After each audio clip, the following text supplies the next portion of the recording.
Kegiatan ini dilakukan secara bersama-sama dengan tim Balai Wilayah Sungai Bali Penida dan pemerintah daerah setempat.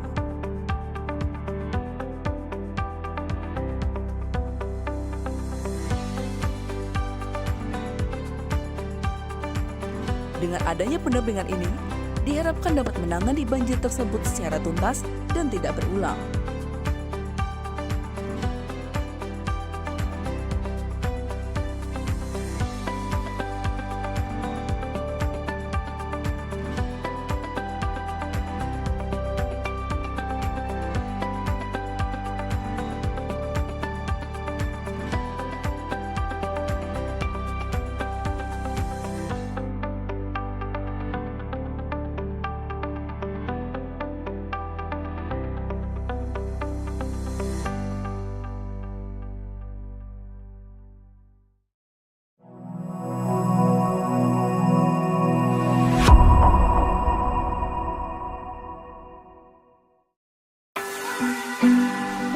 Pemerintah Republik Indonesia telah bekerja keras untuk mengembangkan 20 kawasan ekonomi khusus hingga tahun 2023.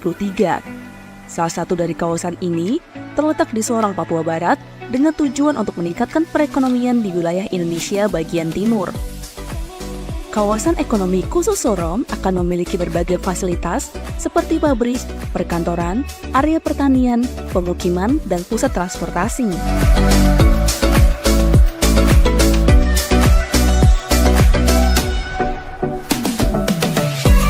Untuk mendukung keberlanjutan dari program kawasan ekonomi khusus tersebut, dibentuk tim survei profil sedimentasi sungai di wilayah kawasan ekonomi khusus Sorong untuk melihat gambaran kemungkinan hubungan antara perkembangan daerah aliran sungai dan kondisi sedimentasi sungai.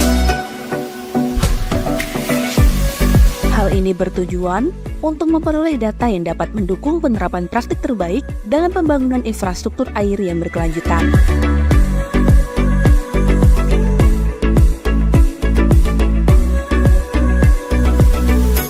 Balai Teknik Sabo turut ambil bagian dalam tim survei tersebut. Survei lapangan dan pengambilan sampel telah dilakukan di 4 daerah aliran sungai.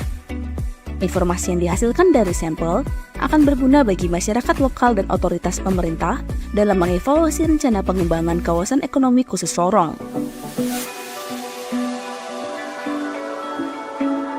Para pemangku kepentingan dapat menggunakan data profil sedimentasi sungai saat ini untuk melakukan penyesuaian pada proyek konstruksi yang sedang berjalan, dengan tujuan mengurangi dampak sedimentasi pada daerah aliran sungai.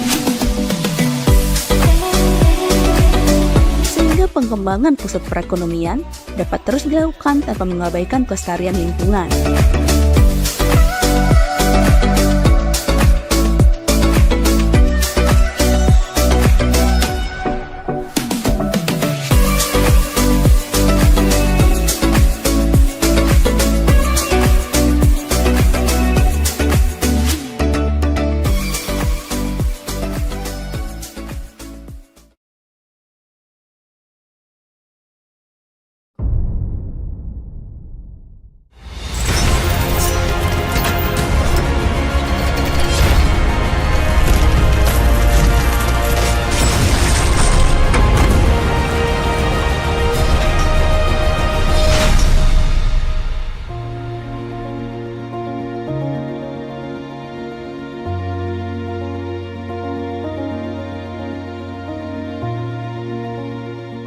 Manfaatnya kangge masyarakat Desa Bayem niku nek sekolah itu kan Kediri sedaya ten Malang adoh. Untuk sumber ekonominya masyarakat sebagian besar kebanyakan ke pasar Kediri.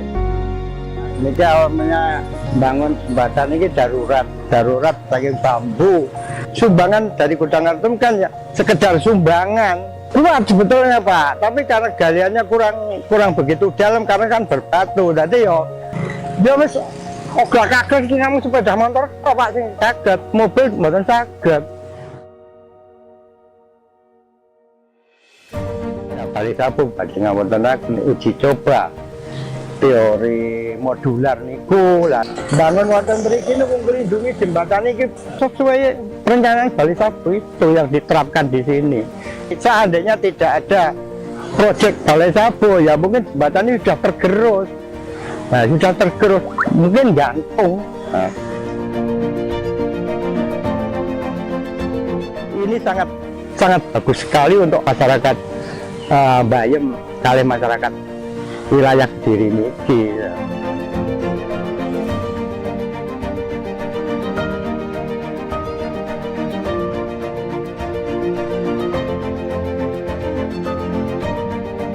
Saya Mbak Selamat bersama sikap membangun negeri.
Teknik Sabo kedatangan tamu istimewa pada Rabu 21 Juni 2023, yaitu Kaisar Jepang Hironomiya Naruhito.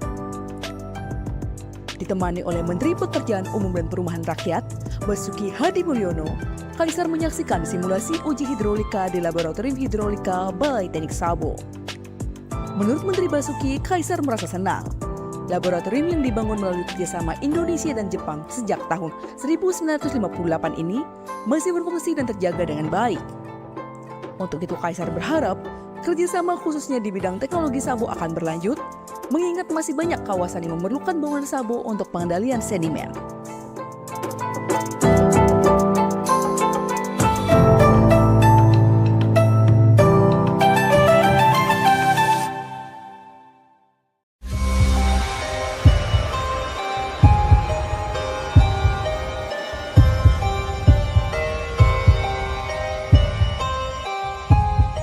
Kaisar Naruhito ini itu interest pribadinya sebenarnya di water resources, tentang keairan.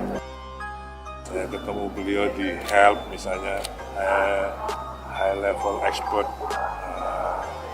untuk disaster, kemudian di World Water Forum di Kabupaten Magelang memiliki saluran lumut yang memberikan kontribusi ganda.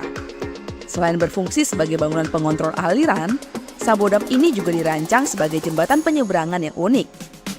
Dibangun pada tahun 2021, struktur jalan yang meliuk-liuk menjadikan Sabodam lumut sebagai tempat yang menarik bagi para pesepeda.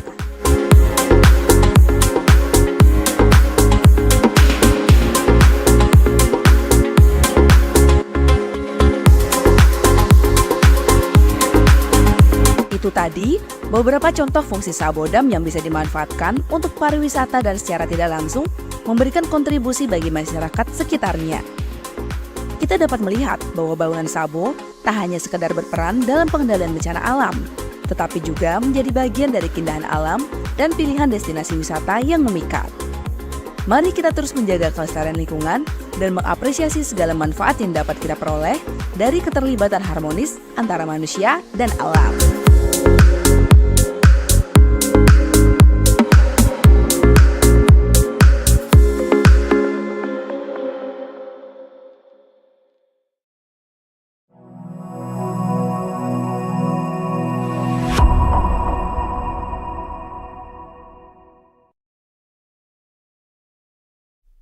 Balai Teknik Sabo memberikan advies teknis terkait pembangunan talang di daerah irigasi Lematang di Kabupaten Pagar Alam, Sumatera Selatan, guna membantu kegiatan di Balai Besar Wilayah Sungai Sumatera 8.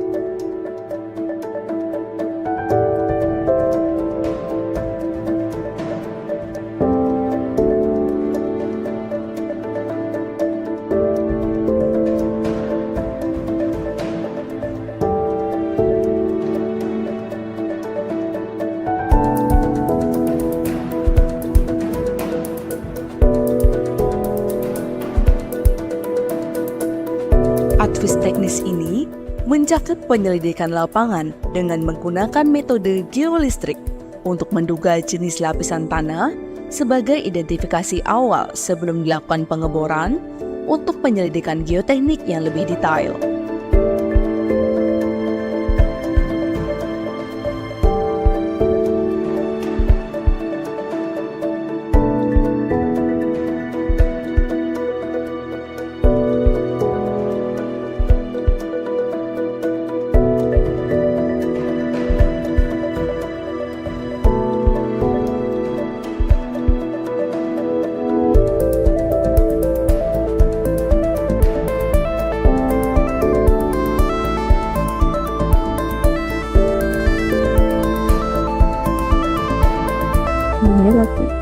Dan dalam proses penyiraman elektroda pada tanah yang terlalu kering supaya listrik tidak dialirkan dan nilai hambatannya tidak terlalu besar.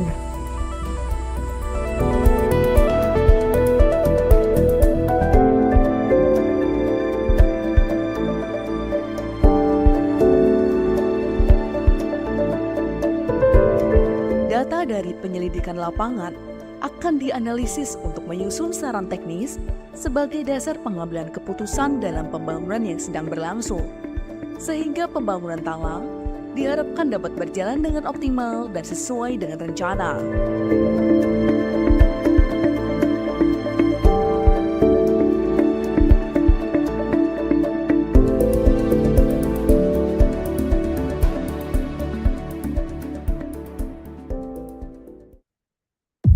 Berada dalam area Ring of Fire menjadikan Indonesia memiliki ancaman bencana alam yang beragam. Erupsi, banjir lahar, banjir bandang, dan tanah longsor. Tercatat 127 gunung aktif, menjadi fakta bahwa kita harus bersiap dengan datangnya bencana. Dibutuhkan Sabo Dam 56. Yang ada sekarang baru 2. Dan saya perintahkan tahun ini harus dimulai. Untuk itu, Balai Teknik Sabo hadir dengan teknologi terdepan dalam pengendalian bencana sedimen di Indonesia. Teknologi Sabo diperkenalkan pada tahun 1958 melalui kerjasama antara Indonesia dan Jepang untuk menangani banjir lahar akibat letusan gunung berapi. Kunjungan Kaisar Jepang Naruhito menegaskan kelanjutan kerjasama ini yang kemudian diperkuat dengan pembentukan Center of Excellence dalam acara 10 World Water Forum. Balai Teknik Sabo memberikan advies teknis pada berbagai bencana sedimen dengan wilayah kerja seluruh Indonesia. Kami senantiasa mengembangkan berbagai jenis teknologi pengendalian sedimen. Saboda modular berhasil melindungi jembatan, area persawahan, dan pemukiman warga. Teknologi ini terbukti memiliki konstruksi yang lebih kuat, dapat menghemat keuangan negara hingga 40% untuk pemeliharaan, serta mengurangi waktu konstruksi hingga 66% dibanding dengan sabodam konvensional. Saboda modular ini telah direplikasi di Sungai Nila.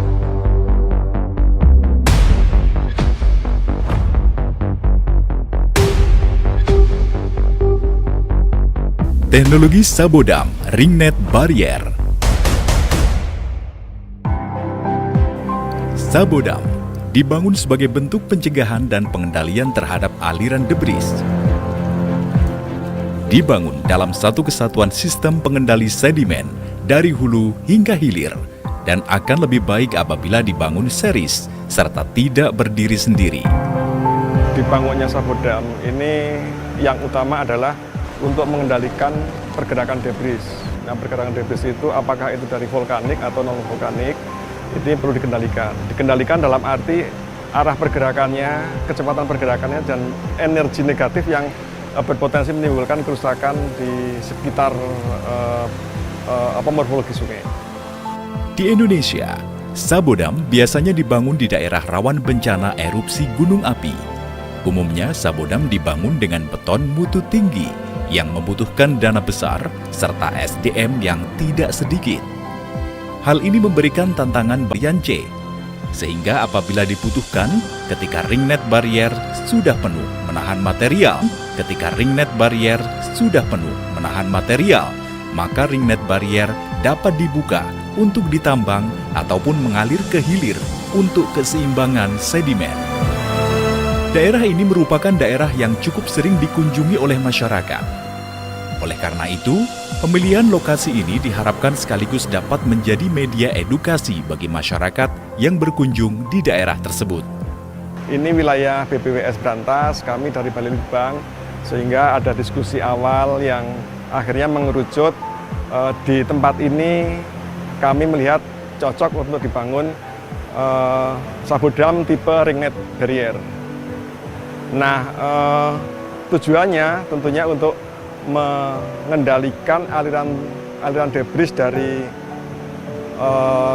Gunung Semeru, sehingga pada waktu terjadi aliran debris itu tidak merusak morfologi sungai di titik ini. Teknologi ini sudah diterapkan di beberapa negara seperti Switzerland, Korea, Colorado, dan Indonesia, tepatnya di Tembagapura, Papua, untuk menahan aliran debris di area pertambangan. Komponen ringnet barrier diantaranya adalah roko, ringnet, tali penopang angkur, tali angkur spiral, ring penahan, penyangga dan penyokong belenggu, klip tali kawat, pelindung abrasi, dan plat dasar. Salah satu keunggulan dari teknologi ini itu dengan kita mempersiapkan bahan-bahan pabrikasi yang bisa dibuat tidak di lokasi. Kemudian setelah selesai itu kita dapat mempersiapkan segala sesuatunya di lapangan, seperti lokasi angkur yang memang kekuatan dari teknologi ini itu terletak pada angkurnya sendiri. Instalasi ringnet barrier dimulai dengan pengeboran tebing batuan. Pengeboran dilakukan dengan mesin drilling berdiameter 90 mm atau lebih. Proses pengeboran harus aman terhadap pekerja, serta dilindungi dari lalu lintas orang dan material. Material pembantu pengeboran yang berupa air tidak mengandung lumpur atau benda melayang lainnya lebih dari 2 gram per liter. Pemasangan angkur dan grouting. Bahan grouting terdiri dari Portland semen dan zat adiktif untuk meningkatkan performa beton. Campuran beton yang digunakan untuk pekerjaan grouting setara mutu K500, sesuai persyaratan dan ketentuan yang berlaku, dan sesuai spek tek serta detail desain. Pemasangan wire rope, penggunaan tali pengikat atau auxiliary rope atau tension belt. dapat digunakan untuk membantu instalasi ring net barriers. Peralatan untuk pemasangan komponen ring net barriers dalam kondisi siap pakai dan telah disiapkan cadangannya. Sesuai persyaratan dan ketentuan yang berlaku, dan sesuai spek tek serta detail desain. Pemasangan ring net. Pemasangan ring net barrier yang dilaksanakan dilengkapi dengan pelindung abrasi, sesuai dengan ketentuan dan persyaratan spek tek serta detail desain. Dalam kecepatan pelaksanaannya sendiri itu paling lama memerlukan waktu 2 minggu. Jadi untuk tanggap darurat yang terkait dengan bencana alam debris ini sangat cocok sekali dengan kecepatan yang dipunyai oleh teknologi ini sendiri. Sesuai desainnya ini mestinya bisa bertahan sampai 100 tahun. Nah, tentunya kami berharap lifetime itu bisa sesuai dengan desainnya, dan partisipasi masyarakat menjadi kunci yang penting untuk keberlangsungannya.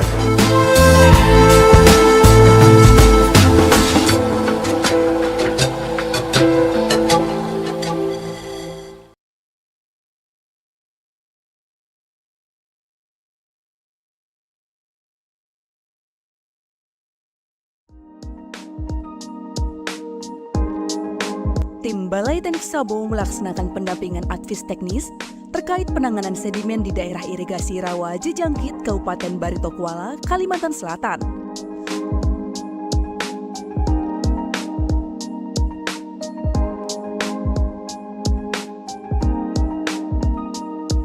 Dalam pendampingan ini, terdapat 3 kegiatan utama, yaitu koordinasi, pengambilan sampel, serta pemetaan topografi. Kegiatan koordinasi dilaksanakan bersama dengan Balai Wilayah Sungai Kalimantan III sekaligus Balai Teknik Rawa yang telah melakukan studi pendahuluan terkait daerah irigasi Rawa Jejangkit. Nah, memang seperti disampaikan Kepala Balai tadi, kita itu kesulitan untuk mengidentifikasi area genangan banjir karena tidak memiliki data topografi lengkap di sini yang ada. Nah, waktu itu kami coba menggunakan Demnas, namun setelah dicek ya sama sekali nggak akurat. Nah, itulah asal sebenarnya kenapa kita membutuhkan satuan yang memiliki data.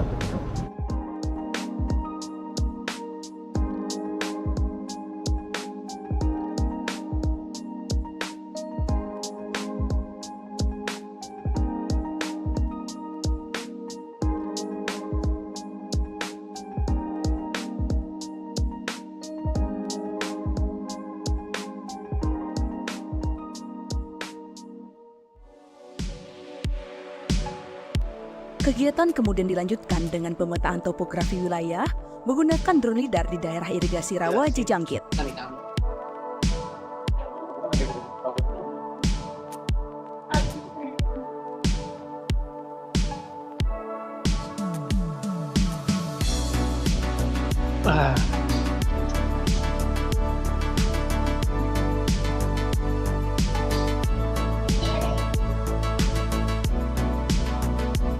Serta pengambilan sampel sedimen melayang dan pengukuran debit sungai untuk mengetahui laju sedimen yang ada pada saluran untuk dikelola lebih lanjut.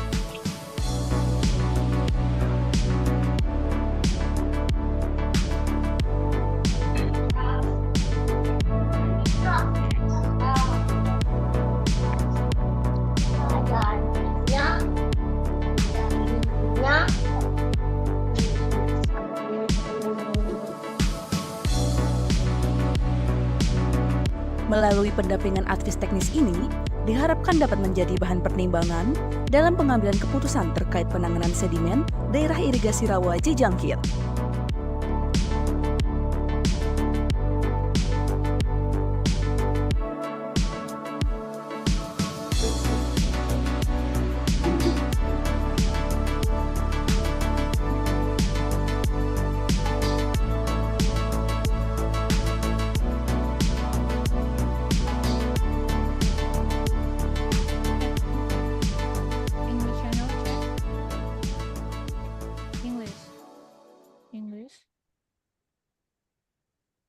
Cek 1 2. Oke.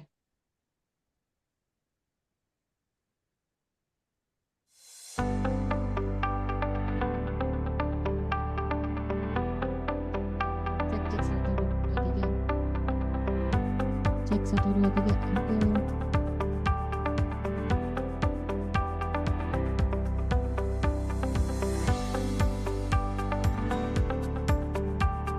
Tim Balai Teknik Sabo melaksanakan pendampingan teknis di Bali terkait dengan bencana banjir yang terjadi pada Oktober 2022.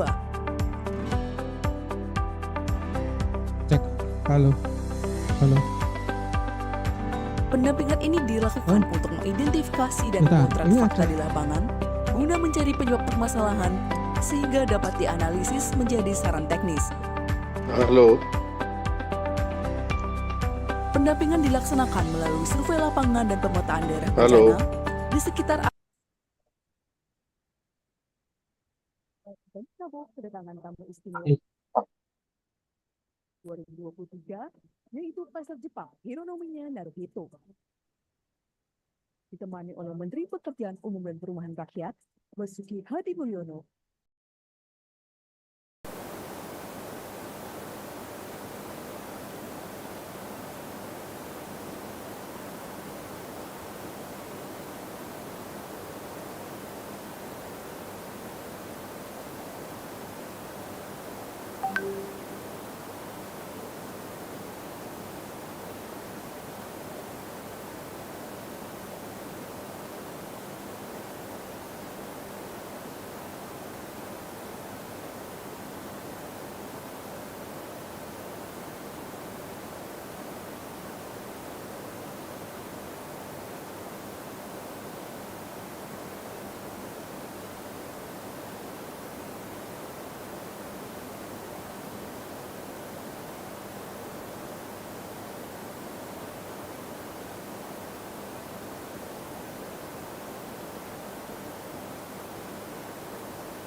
kita udah buka ini Zoom ya. Terima kasih ya. Yo, tolonglah. Ajikan.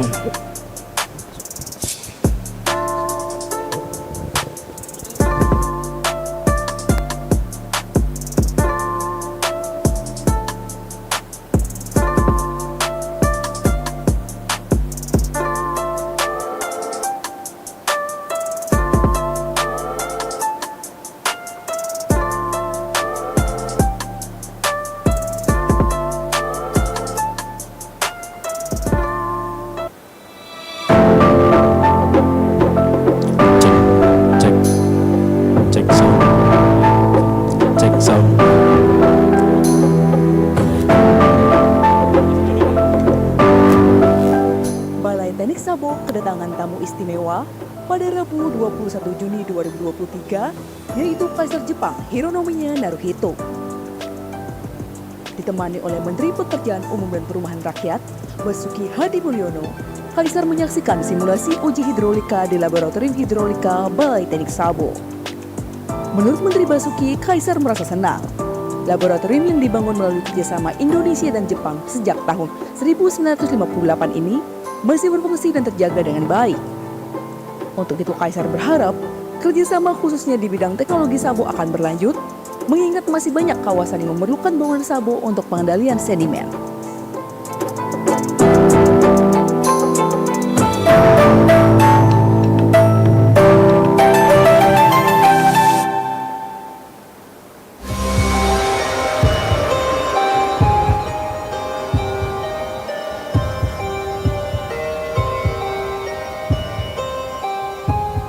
Kaisar Naruhito ini itu interest pribadinya sebenarnya di water resources, tentang keairan.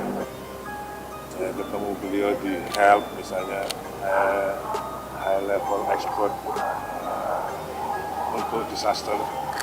Kemudian di World Water Forum di Meksiko beliau hadir, selalu beliau hadir tentang pengelolaan air. Jadi waktu beliau ada mau kunjungan ke Indonesia, dia ingin lihat Sabo. Sabo ini kerjasama Indonesia-Jepang dimulai sejak tahun 1958 di dalam rangka Colombo Plan, namanya Vertical Sabo Training.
beliau di help misalnya.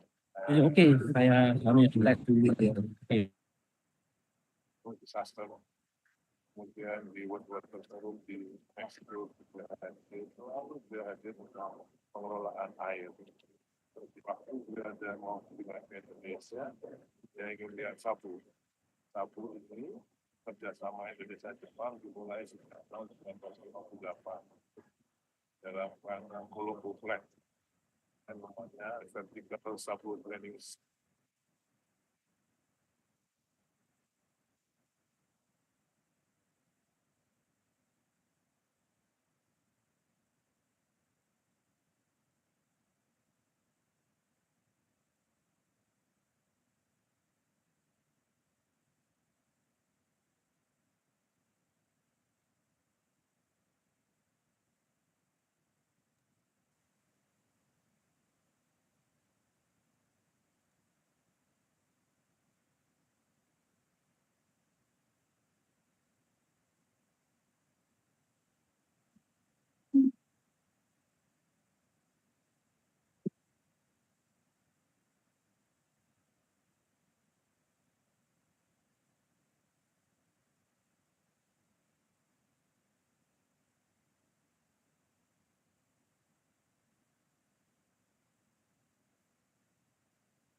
Apa ya?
Gak usah nangis. Oke, sehat.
Bapak Ibu yang saya hormati, terkhusus yang masih berada di luar ruangan, kembali kami ingatkan dan persilakan untuk memasuki ruangan dan bisa menempati tempat duduk yang berada di depan. Bapak Ibu sekalian, mohon maaf ada sedikit perubahan waktu. Kita akan memulai webinar ini pada pukul 9:10 WIB. Demikian info yang dapat saya sampaikan. Terima kasih.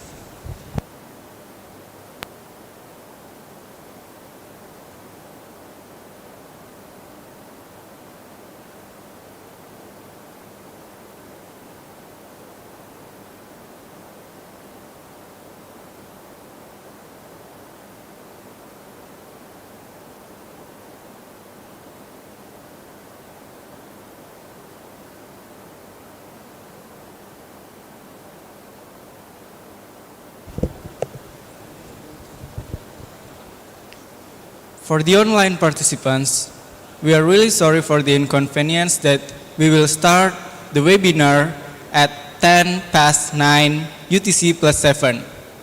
Thank you.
Ladies and gentlemen, good morning.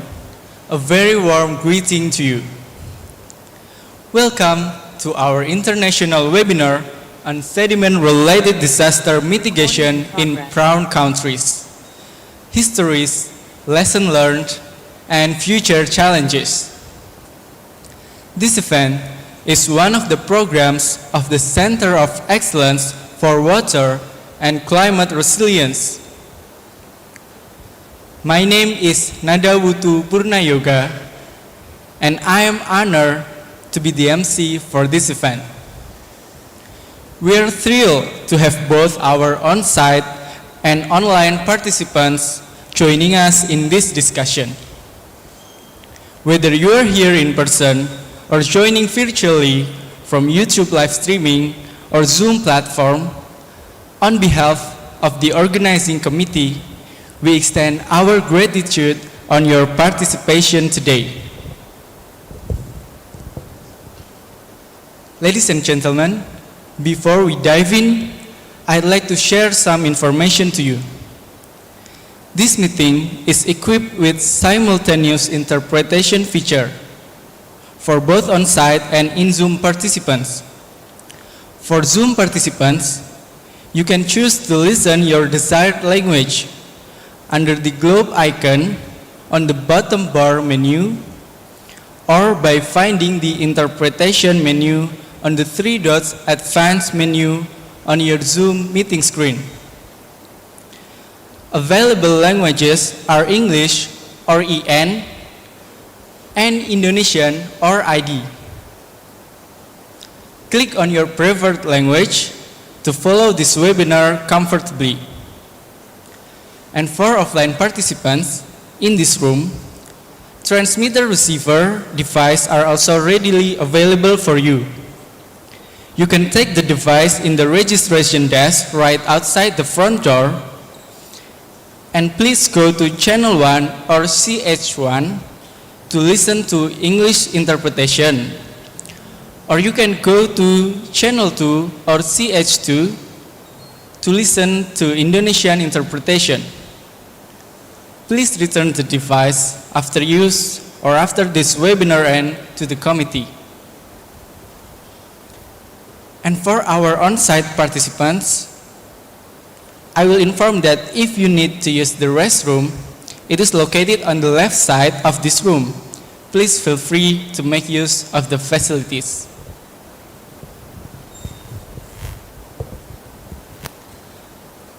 Ladies and gentlemen, sediment-related disasters pose significant risks and became a growing concern in many countries. Although we cannot fully control the disasters, we can learn from previous experiences, put an effort to prevent and try to mitigate them better. However, what can be learned from previous sediment-related disasters? What efforts can be made to mitigate these disasters? This webinar will serve as a critical platform for the speakers and panelists to exchange knowledge and discuss innovative ways in mitigating sediment-related disasters.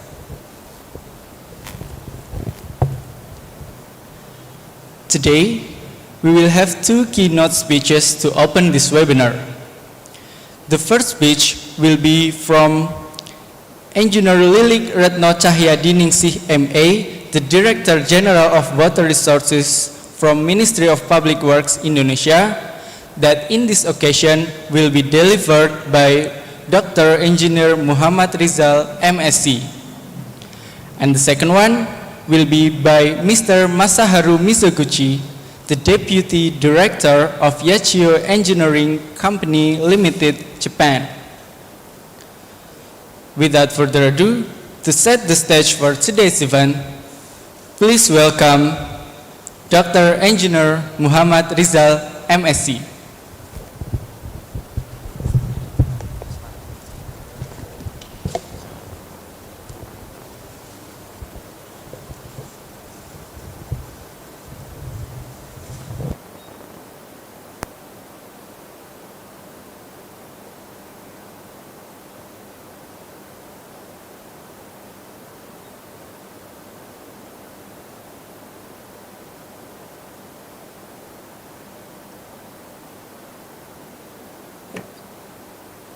Bismillahirrahmanirrahim.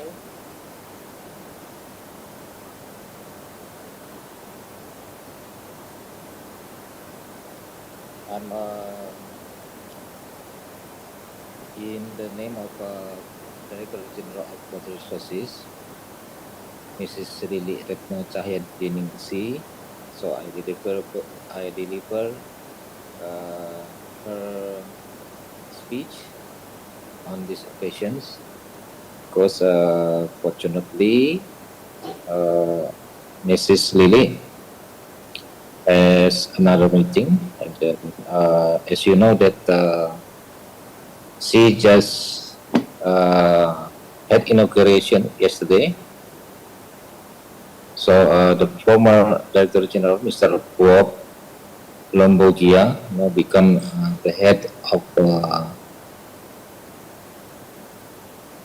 Badan Pengembangan Infrastruktur Wilayah, or the Region Infrastructure Development Board in Ministry of Public Works. So I'll start her speech on this event. The Honorable Mr. Masaharu Misoguchi, Deputy Director of Piaggio Engineering Company Limited,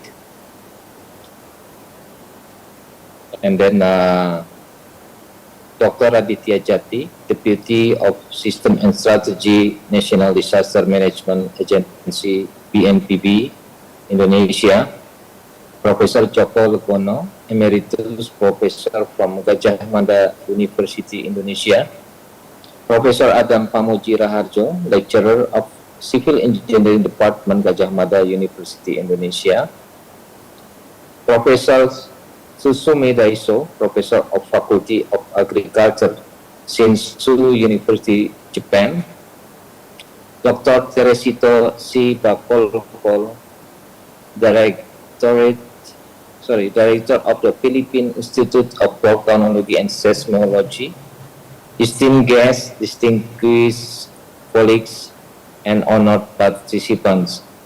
Excellencies, ladies and gentlemen, I am honored to address this webinar, which is dealing with the key issues shared by the organization and government dealing with global water challenges.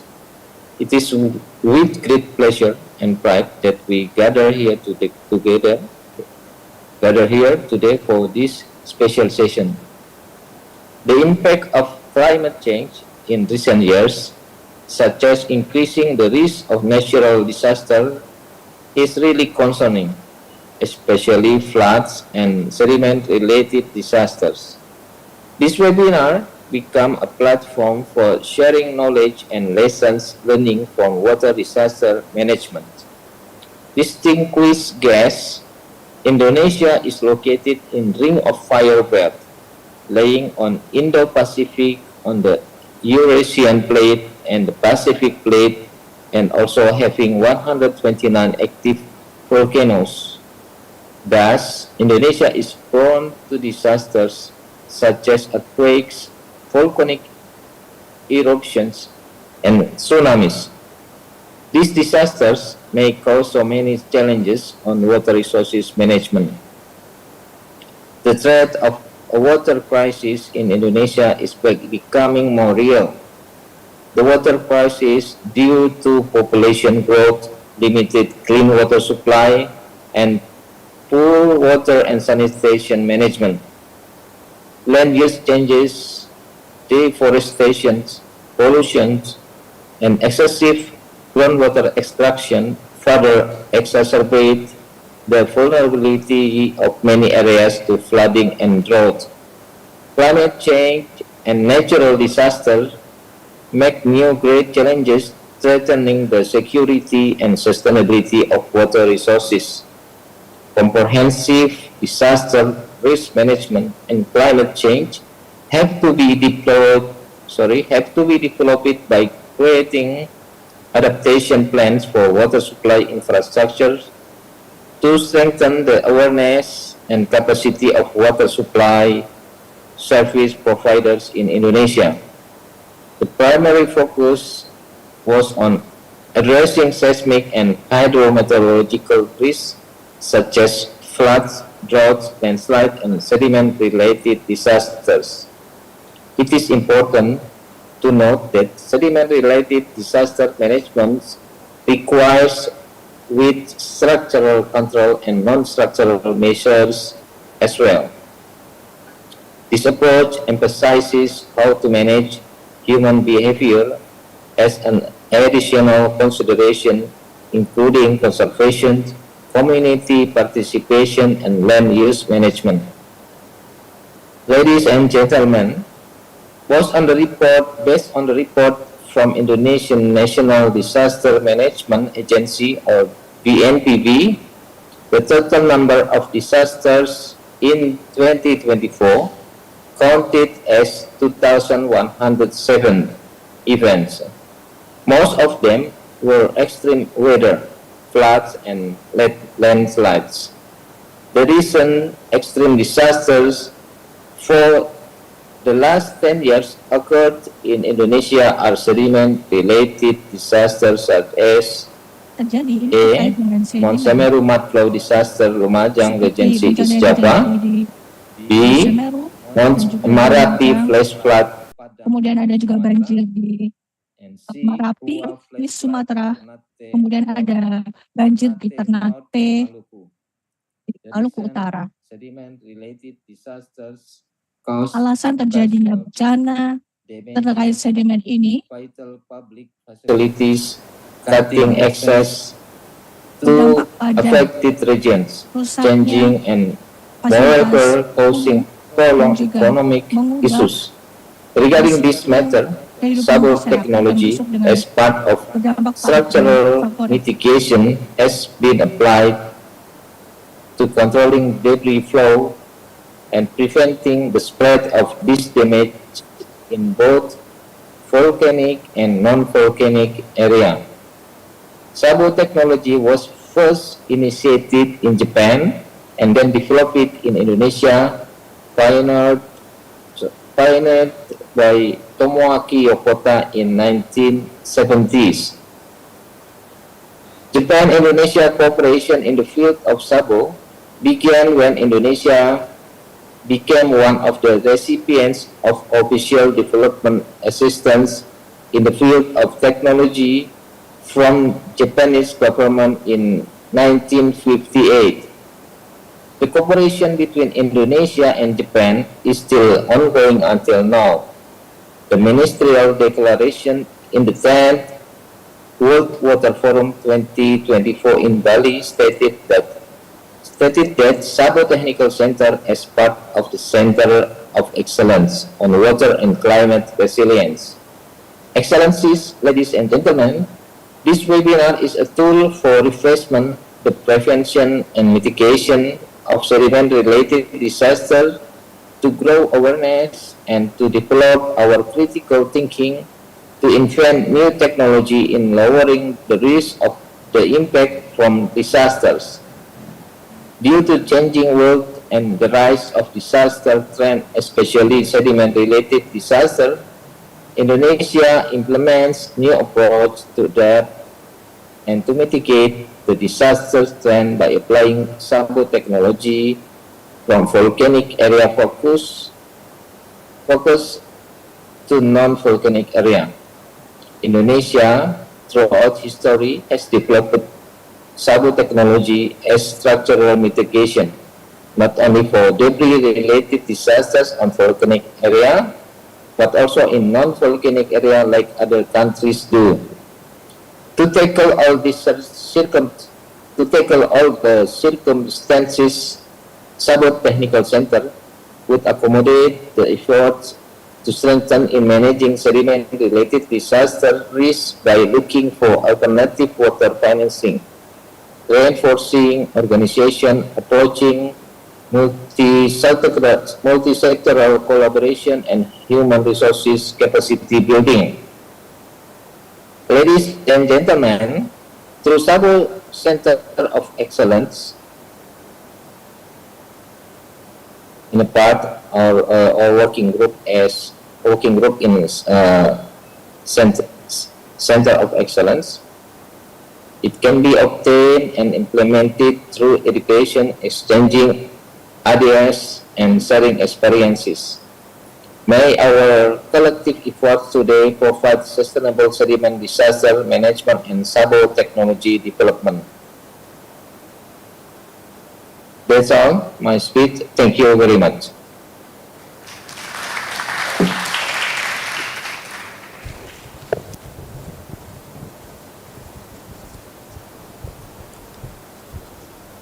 Thank you, Dr. Engineer Muhammad Rizal, MSc, for those insightful remarks. Ladies and gentlemen, up next, we have the honor of hearing from Mr. Masaharu Mizoguchi, who will deliver the second keynote speech. Over to you, Mr. Masaharu Mizoguchi.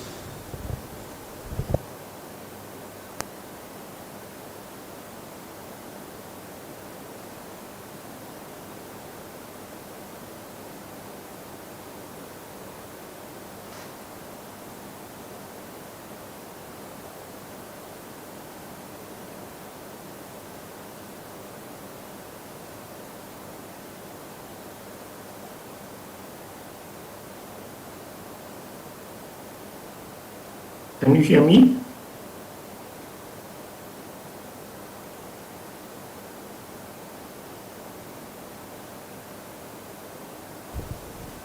Can you Yes, hear me? yes, we can hear you, sir. Okay. Yeah. Good morning, the Honorable Dr. Muhammad Rizal, Honorable Emeritus Professor Joko Rebono, and all participants. First of all, I'd like to congratulate the Sabo Technical Center for being a member of the implementation team of the Center of Excellence for Water and Climate Resilience. And I am honored to have been invited to this first international webinar. I have been working for more than 30 years on Sabo projects at Yachio Engineering, a Japanese development consulting firm.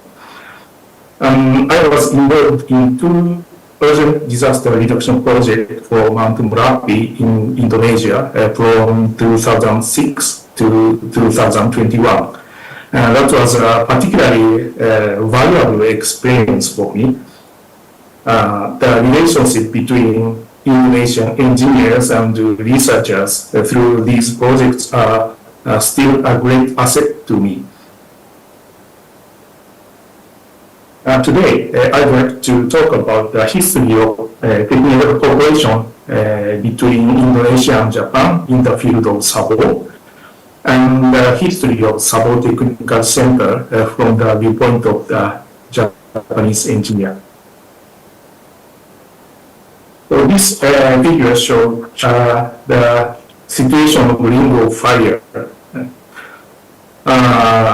Both Japan and Indonesia are located on the same Pacific ring of fire.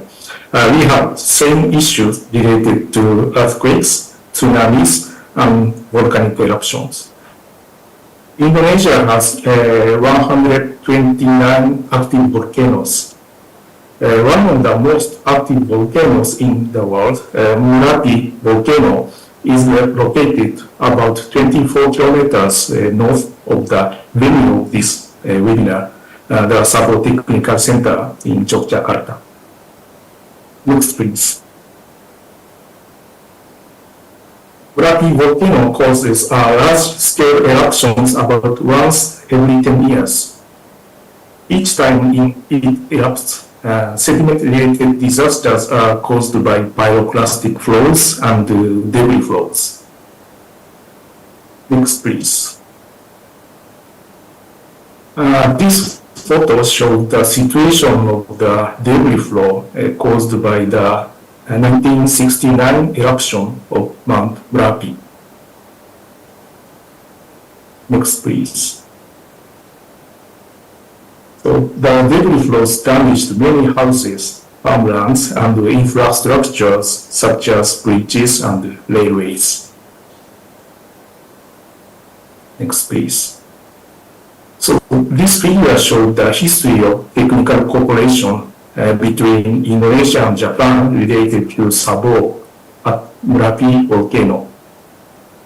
Following the 1961 eruption, the government of Indonesia designated the area around Mountain Merapi as a top priority region for its national disaster management program and started Sabo project, and requested that government of Japan send Sabo expert. In response, the Ministry of Construction of Japan sent a Sabo expert, Mr. Yokota, in 1970. Since then, four technical cooperation project. Oh, sorry. Please show the previous. Yeah. So since then, four technical cooperation projects and four year-long projects have been carried out under the collaboration of industry, government, and academia. So these three technical cooperation projects, VSTC, STC, and ISDM projects are the origins of the today's Sabo Technical Center. So I will now give a brief overview of each project. Next, please.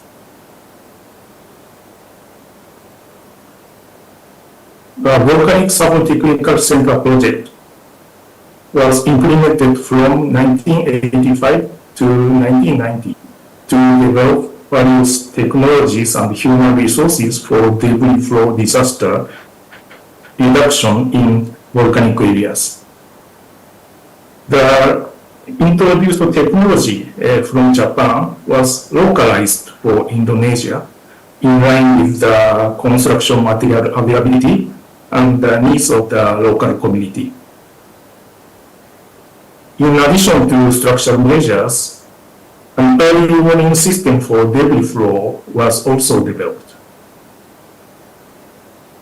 And also, three kinds of training courses were established to train engineers who could manage Sabo projects.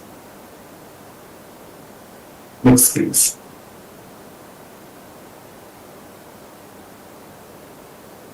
The Sabo Technical Center project was implemented from 1992 to 1997.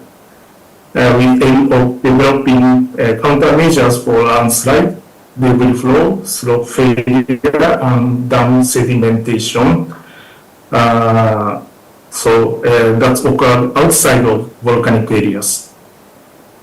In order to contribute to the local economy, multi-purpose Sabo facilities with bridges and water intake functions were also developed. Sabo facilities based on this concept was still widely used today in Indonesia. Next, please. Yes, please. Integrated sediment-related disaster management project, ISDM project, was implemented from 2001 to 2006. This project focused on activities related to public-private partnership for debris flow countermeasures, taking into account the difficult fiscal situation caused by the Asian currency crisis and the democratization of Indonesia's society. This project has led to the spread of community-based disaster reduction activities and also contributed to the establishment of a master course in natural disaster management course at Gajah Mada University. Next, please. So through these projects, the Indonesian side learned about structural and non-structural measures against sediment-related disasters. However, the Japanese side also learn a lot about practical debris flow countermeasures in volcanic areas. The know-how was reflected in the content of guidelines in Japan, such as volcanic Sabo planning guidelines. It can be said that this was a successful example of two-way technical cooperation. In my opinion, this kind of technical exchanges between countries will become more important than ever to improve resilience to disaster caused by extreme weather. I hope that the Center of Excellence for Water and Climate Resilience will not only help to disaster reduction in Indonesia, but also function as a hub of technical exchange between many countries facing similar challenges. I look forward to the success of the Sabo Technical Center and the Center of Excellence for Water and Climate Resilience. That's all for my presentation. Thank you for your attention.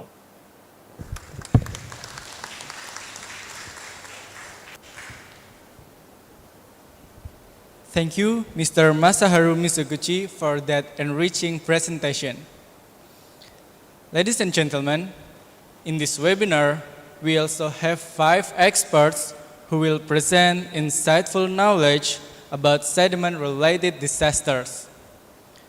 The first one will be delivered by Dr. Raditya Jati, SSI MSI, Deputy of System and Strategy from National Disaster Management Agency BNPB, Indonesia. The second presentation will be delivered by Professor Engineer Adam Pamuji Raharjo, MSc PhD from Civil Engineering Department of Gajah Mada University, Indonesia. The third one will be by Dr. Engineer Muhammad Rizal, MSc, the Director of Water Resources Engineering Development from Ministry of Public Works, Indonesia. The fourth one will be from Professor Masaharu Fujita, that in this occasion will be delivered by Professor Tsutsumi Daizo from Faculty of Agriculture, Seiyu University, Japan. And lastly, the fifth one will be from Dr. Teresito Bacolcol, that in this occasion will be delivered by Dr. Perla J. De Los Reyes from Philippine Institute of Volcanology and Seismology, the Philippines. Today's presentations and panel discussions will be led by Professor Joko Legono from Gajah Mada University, who will be our moderator today. Ladies and gentlemen, please welcome Professor Joko Legono.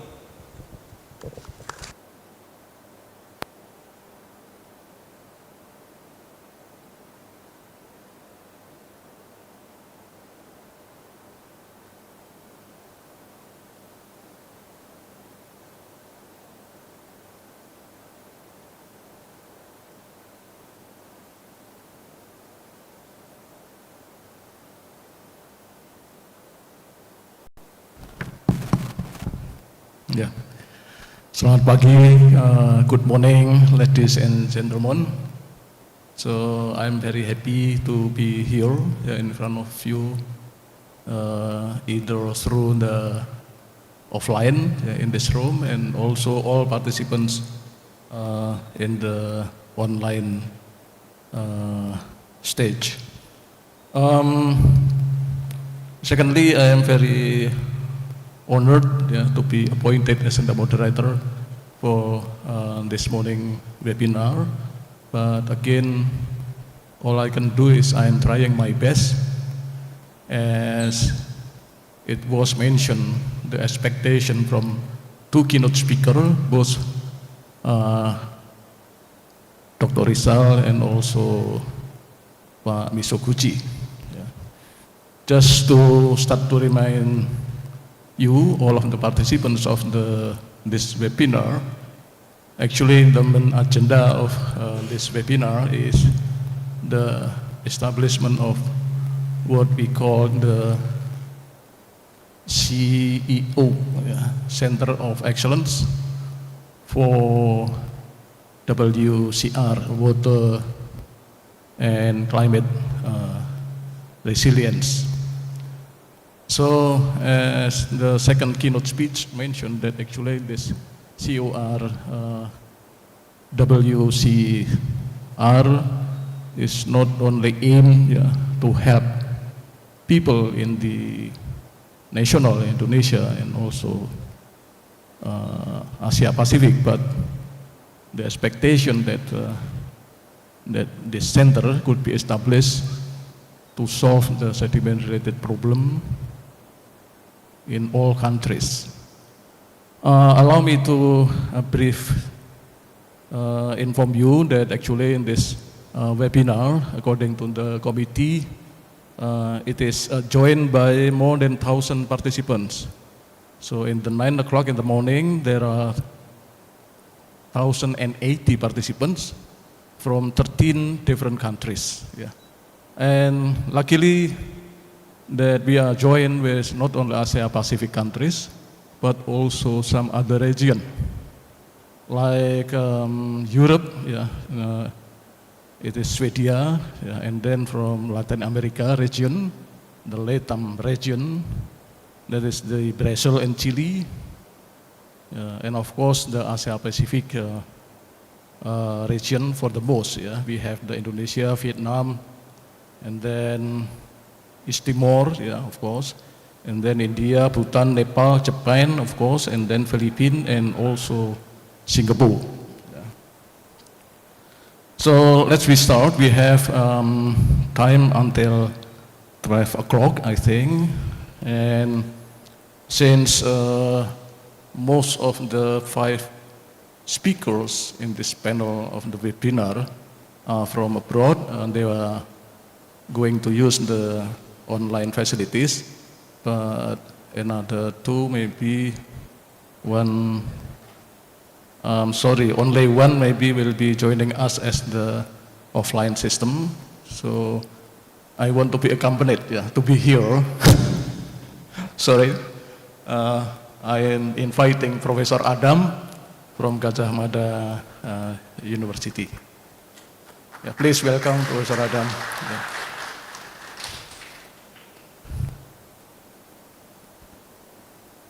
Thank you very much. And for the first speaker, I am trying to be punctual in managing the time. So please, I'm inviting Dr. Raditya from the National Board of the Disaster Management of the Government of Indonesia. Please, your time, Dr. Raditya.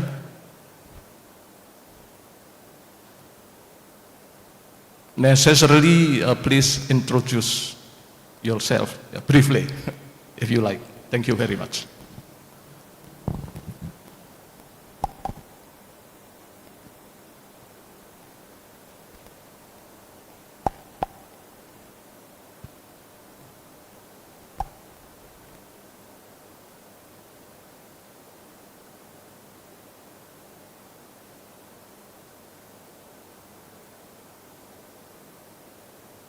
Yeah, thank you. I was unmuted, so sorry for the trouble. Thank you very much for the opportunity and it's an honor for us to share this moment that NBD is invited also for the Center of Excellence on Water and Climate Resilience. I think it's very important. I'm sorry I cannot attend directly in Jakarta, since now we're in Gunung Ibu. This is Halmahera, West Halmahera, and it's active now. This is the North Maluku province, and in the moment now, in the response phase, we are responsible for taking care of the status of the Mount Ibu. In the moment is on the level 4, which is the highest level, which have to evacuate the people surrounding 5 kilometers and partly in the north side 6 kilometers that have to be evacuated.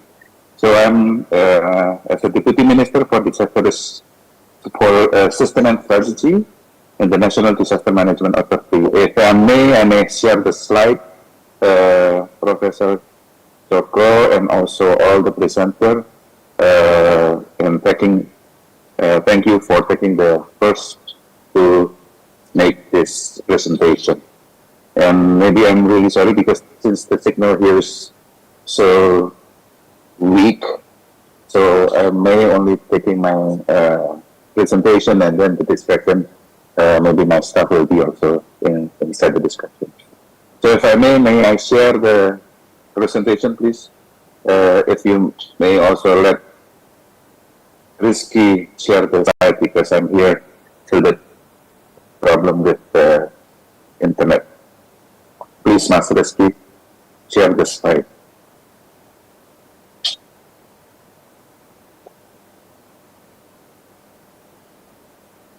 So,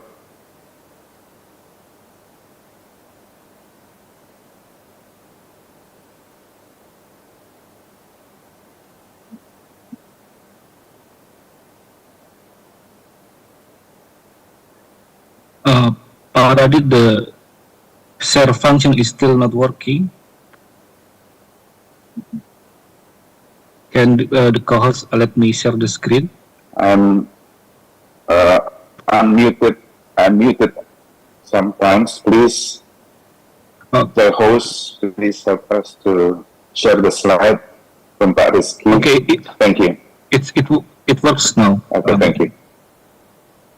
Thank you. Sorry for the trouble. So, ladies and gentlemen, again, all over the world, that Pak Joko Laguna has mentioned also that the participant is not only from Asia, but also another part of the world. So let me share here about sediment-related disaster mitigation in Indonesia.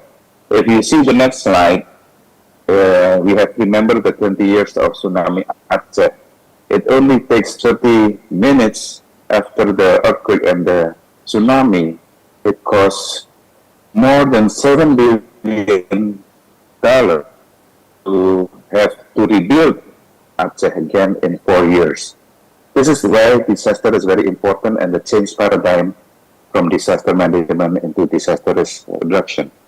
And as you know, Indonesia, the next slide, you can see the risk of itself, mostly in the part of Indonesia, they are red color, which means that's a red zone all over the Indonesia region. And the disaster zone management, we are mentioning that people are living in the value and infrastructure, including National Strategic Project. Please, next slide. You can see more than 250 million people are living there, and the economic growth also is there. In the next slide, you can see the location of Indonesia is actually in the Ring of Fire, which is also mentioned that this is also located in most of the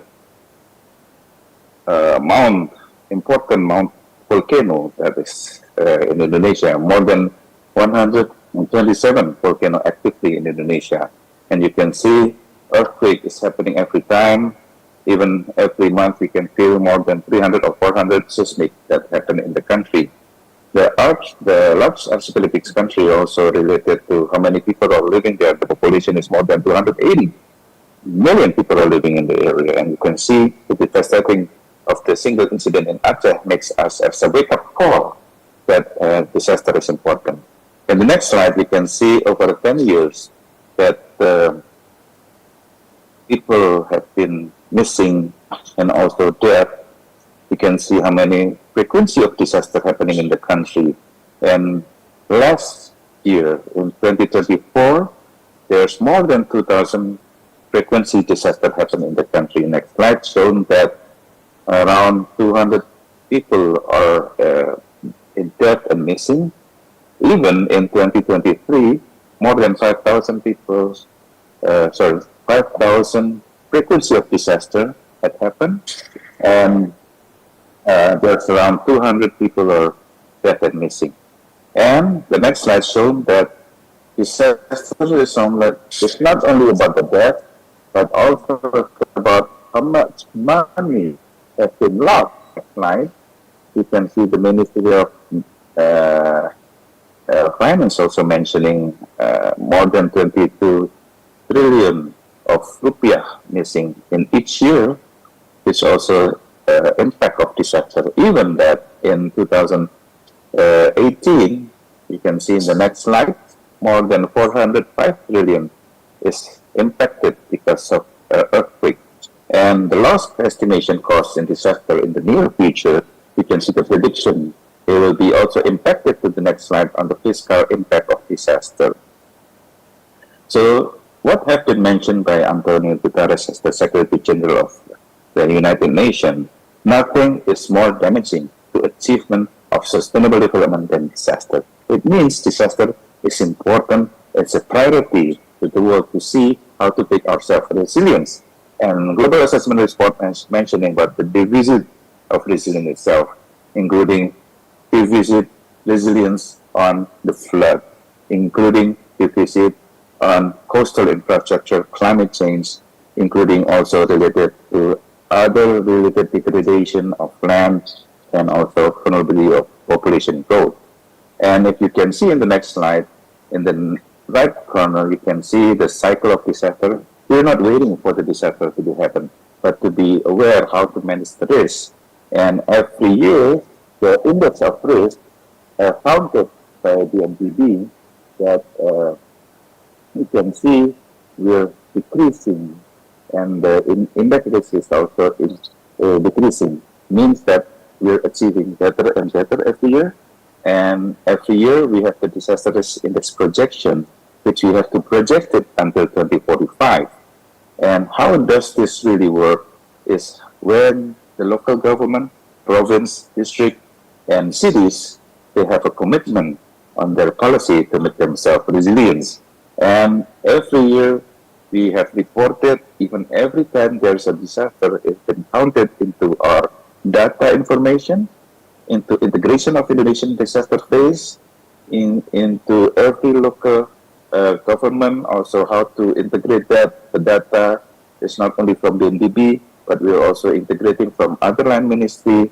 It's also been integrated into what the API to API coordinating, including the potential risk and inner risk that have been also one of the hazard layer that can be seen in this. So ladies and gentlemen, you can open directly with inaris.bnpbkd and you can see the potential risk in every hazard that have been mentioned, especially in Indonesia. And how we can relate that to sedimentation, how we can relate that to flood, plus flood.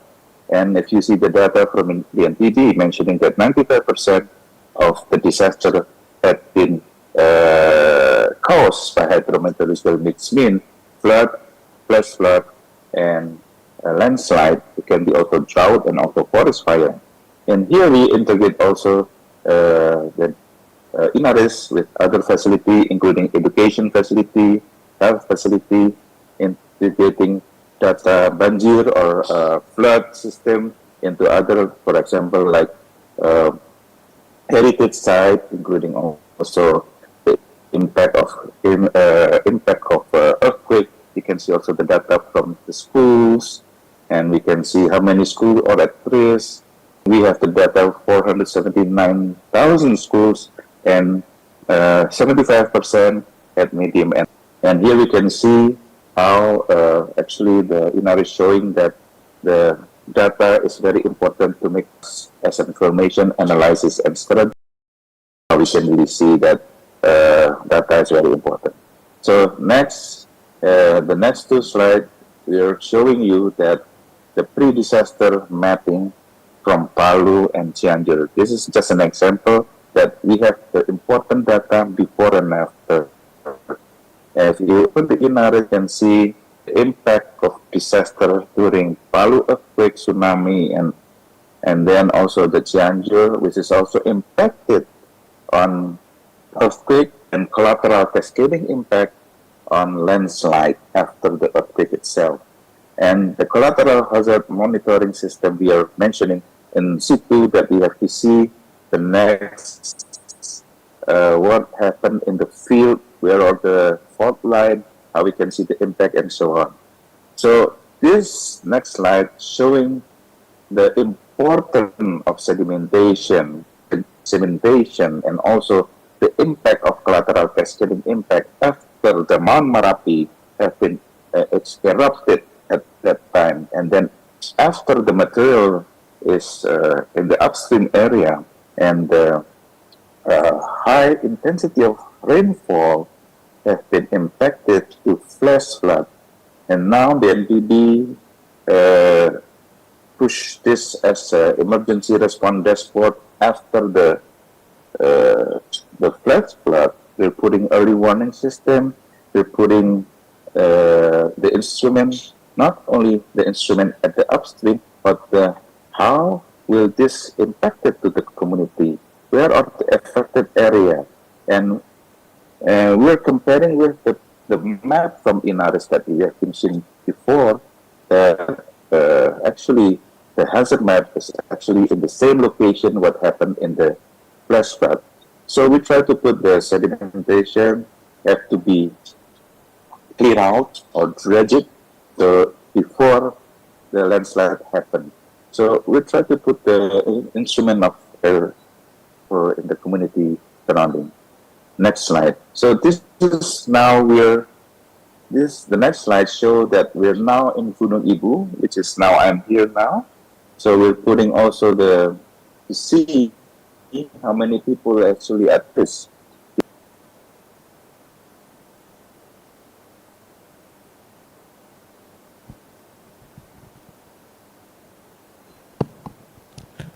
I'm sorry, Dr. Aditya, would you please shorten your presentation in 2 minutes from now? Thank you.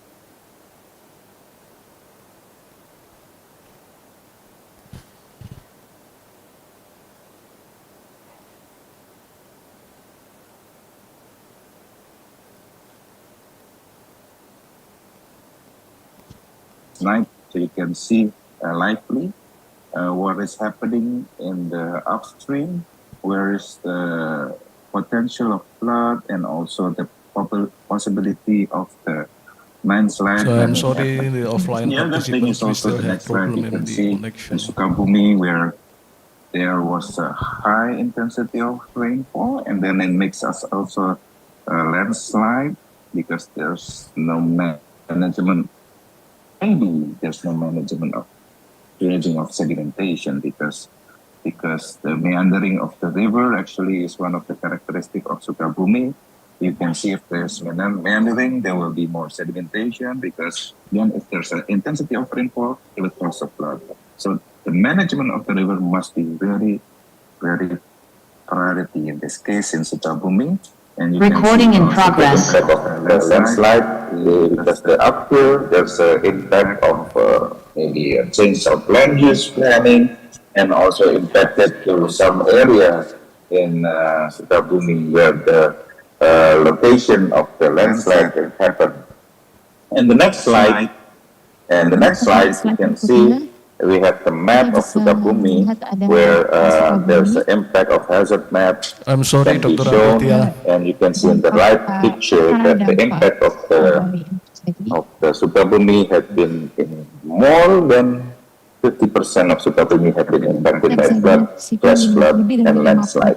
Would you please, The Dr. map is actually Aditya? a very important tool. How we can really see that there is an important way how to minimize and reduce the risk itself. Next slide, there's another way how we can really modify the climate by cloud seedling. Would you please shorten your presentation, Dr. Aditya? Yes. So please And shorten your next slide. presentation in 1 minute. Your time is Okay. remaining 1 minute. Okay. One more minute, I will be finished. And then Banjir Bandang, next slide, as you can just go through with it.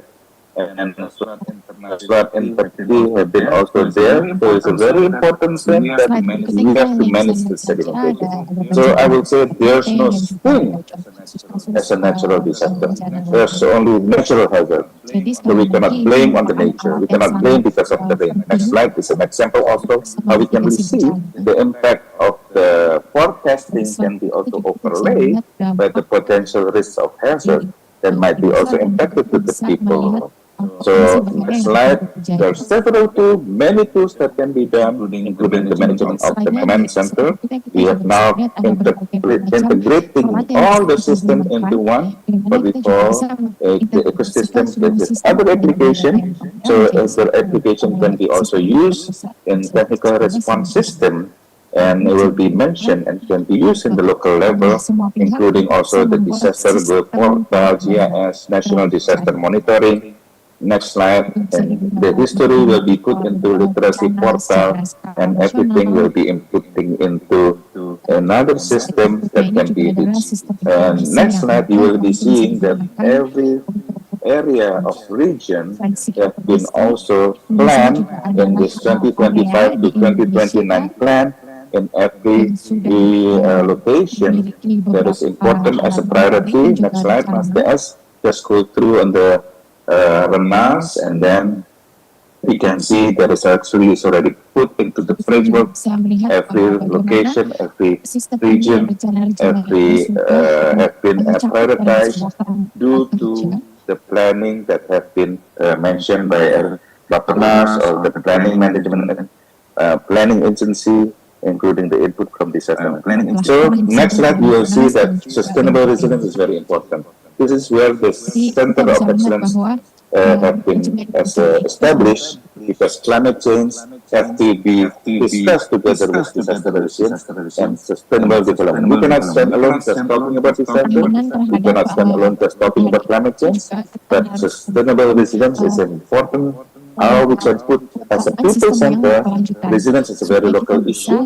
Overacting design of sustainable resilience must be also people center. The government, investment, infrastructure, science and technology must put into one, and people, stakeholders, multi-health are working together, including the scientists, academicians, media, private sector, and also community, and also government, to put everybody to anticipate, absorb the capacity, and adapt against disaster risk. So again, thank you all, and thank you for the opportunity that we are giving the sharing for today. I'm giving back to Professor Gono for the time, and again, thank you. Good afternoon. Okay, thank you very much indeed, Dr. Adiat.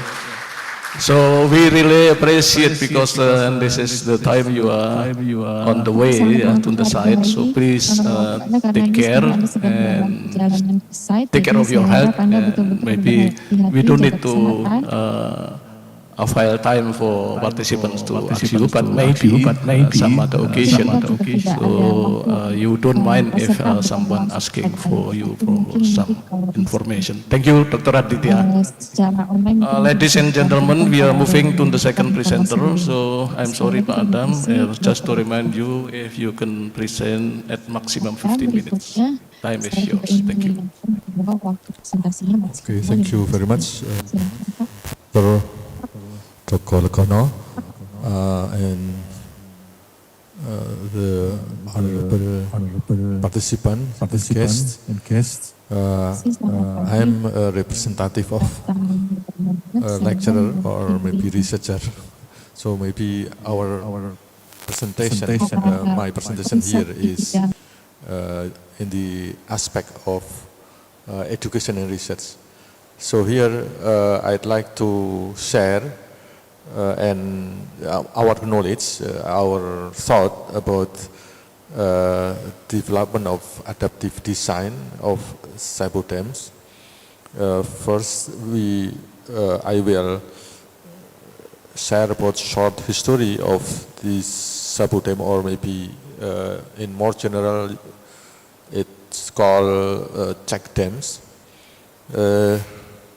Here, our My presentation will be divided into 5 sections about the sediment-related disaster management. Maybe this one all of you have already known, so we may be fast, quickly see, and then the history of Sabo dam development, factors and types of Sabo dams, and proposal of adaptive design, and example of hydraulic study. Okay, the first is the type of sediment disaster, sediment-related disasters, according to the Sabo International Organization, can be seen into 3 parts. The first is debris flow, and then landslide, and then volcanic disasters. So we will talk about the debris flow disaster here. And next, for mitigation of debris flow, there are some 2 categories. The first is structural countermeasures, and then non-structural countermeasure. We will further discuss about the structural countermeasure. There are, for example, overland countermeasure. There are shearing, small check dam, etc., and slope, retaining wall, short grade, fence, and the last is the river, the inland structure, for example, the Sabo dam series, consolidation dams, sand pocket, and etc. Next.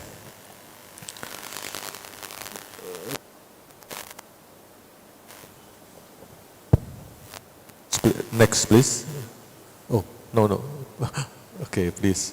So, the first was in 27 BC in the Roman era.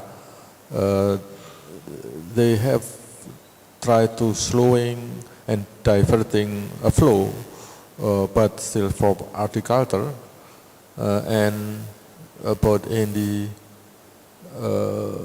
16th century, they all already built a torrent control structure above the city of Trent in the Alpine slope, and about the century later in Japan already built 1 meter high masonry soil retention structure in Fukuyama. And in 19th century, national law of several countries, for example in France, Switzerland, Italy, Austria, Japan, already including about supported erosion control by forestation and also engineering structure. In 2000th century, I think the concrete dam were built in Switzerland and in Japan. Next, in Indonesia, actually there was in 804, or in Japanese calendar 2226, there was a project at that time at Paris that was for diversion of the flood in Konto River, and also some irrigation facilities in this. There was a check dam, and I don't know currently it's still there or not. And in 1918, check dam for irrigation. In 1965, I think it was also presented by in the opening speech. We have collaboration with Japan since 1969 for lahar flood control in Merapi slopes and also in Mount Kelut. Okay, next please. Here I collect, I think this may be new database of Sabo Dam in Indonesia. I don't know whether it's already launched formally or not. We can see that there are 398 and the Central Java and Yogyakarta is the biggest number here, 257, and there are also some provinces that have 20 Sabo, also in Papua to Aceh. Okay, next please. Here is the comprehensive Sabo system that divide into production zone and deposition zone, and we already in practice. Next please. If we talk about the consideration in designing the Sabo plan or also the Sabo structure, so we need to think about some factor, for example the topographic factors, geological conditions, and also hydrologic condition of the river torrents, whether it is ephemeral river or perennial river. Okay, next please. There are some types of Sabo dam or check dams that already been built everywhere, and we can see that mostly in Indonesia the Sabo dam is the concrete gravity. Maybe the old one, some of them masonry, and it's already guided by the national standard for Sabo dam design. There are closed and open Sabo dams, but there are other types, for example rack types and crypt types, and also net barrier. The net barrier has been studied and also implemented by Polytechnic Sabo several years ago, but then collapsed because of the Semeru pyroclastic or hot lahar. Okay, next please.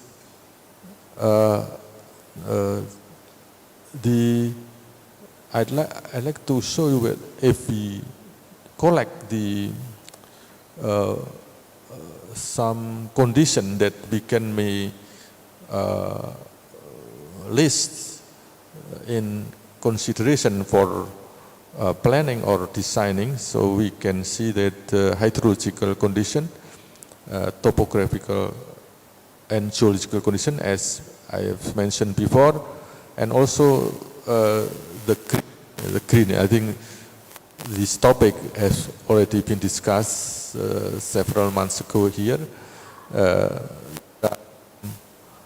Condition that we need to consider or maybe require, for example, active sustainable design, efficient construction, economical materials, low cost, last construction time, least environment obstruction. So the other need is sustainable biodiversity, blocking aquatic animal migration in perennial river especially, and also socio-economic aspect such as bridge, irrigation intake, tourist attraction, and sign meaning. Here the sign meaning is activities around us that up until now it's very difficult to control. And here we will show you later possible way out, maybe way out, yeah, not solution. still effort to solve the solution that maybe will be effective. Okay, next. So the possible technology, if we can list, there are masonry, concrete, metal combination, concrete, metal, or wood, rubber, or even nylon.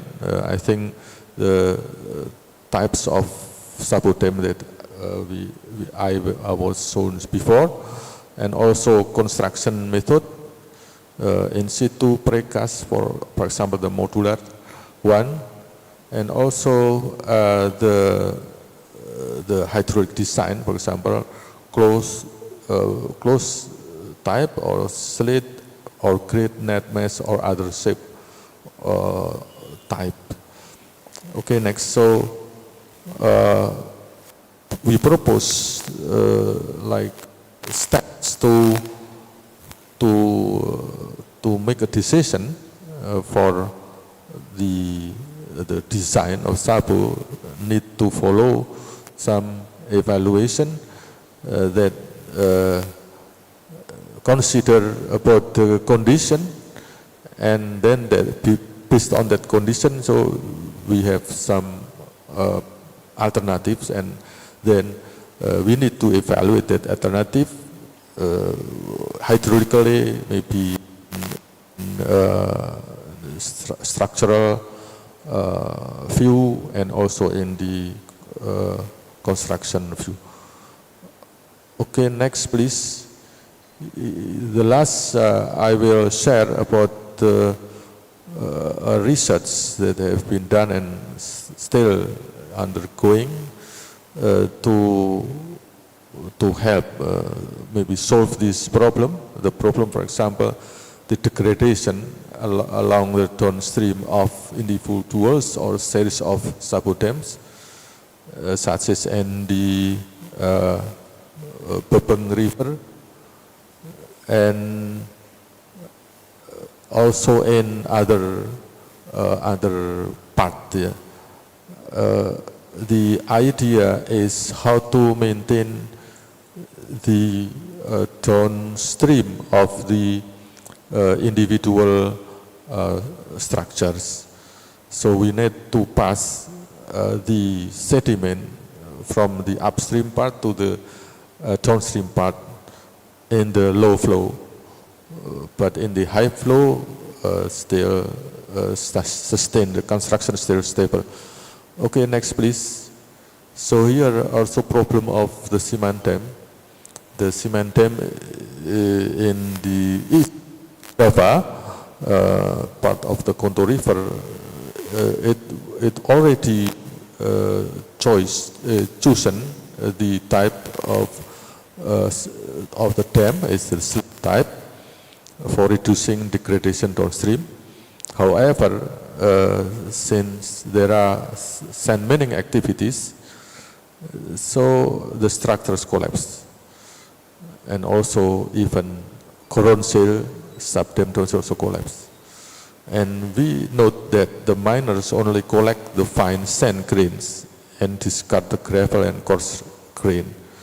So we are thinking how to let this coarse grain or gravel pass to the dam during the low flow.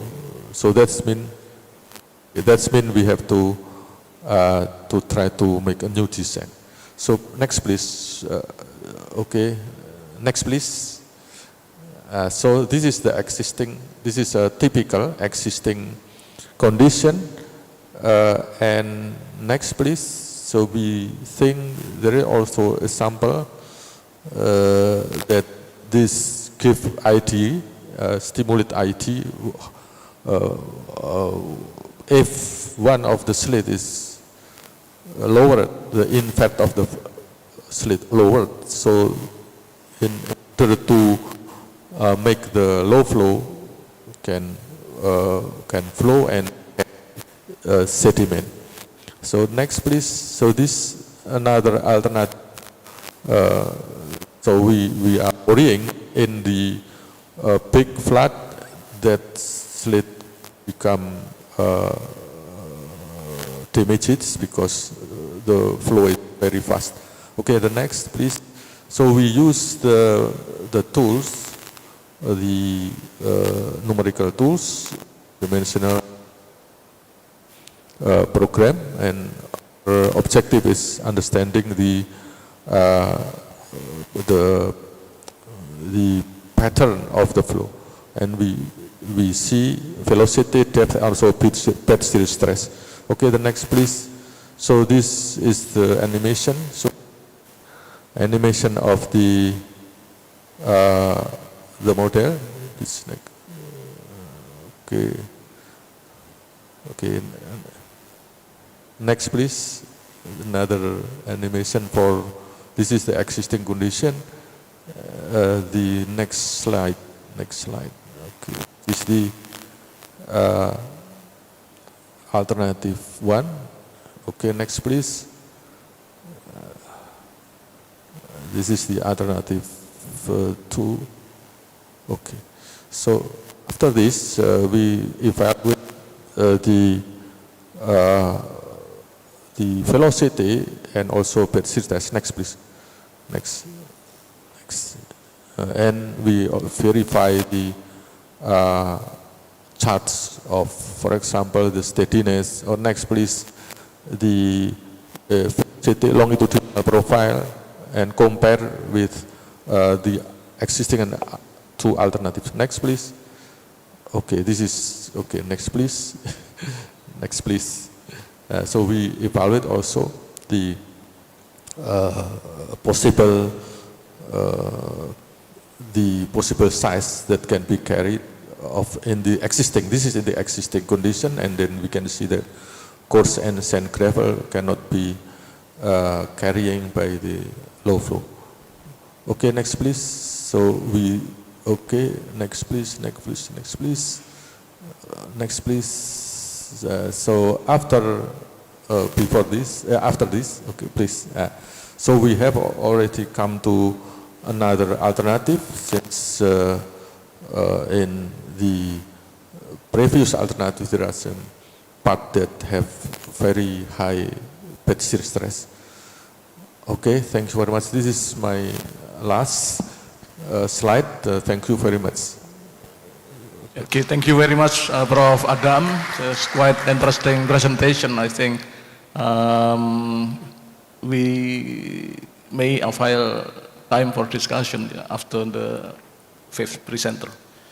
Ladies and gentlemen, so allow me to continue on the fourth presenter, the third presenter, but I'm sorry for the presenter number 4 and number 5, since my task is a bit late because of the schedule. Please be patient. So let's move directly to the third presenter, Dr. Rizal.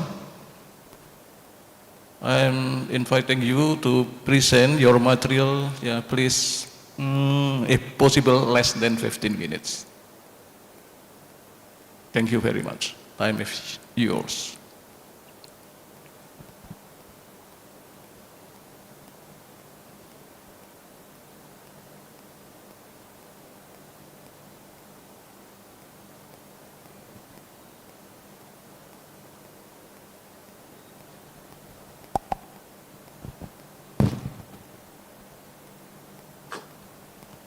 Okay, thank you. I just got unmuted.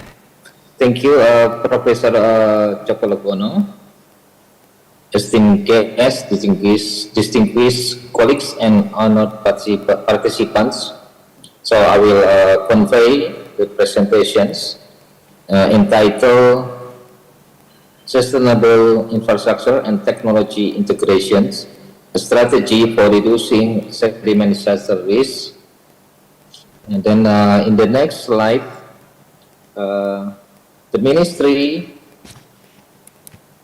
of Public Works ensures active participations in fulfilling the mandates of the Sustainable Development Goals, or SDGs, according to the Ministerial Regulation number 9, 2021 about sustainable construction implementation must be considered 3 pillars.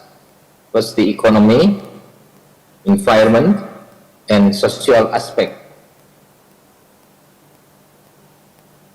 In the area of the environment, the application of sustainable construction is expected to enhance community welfare.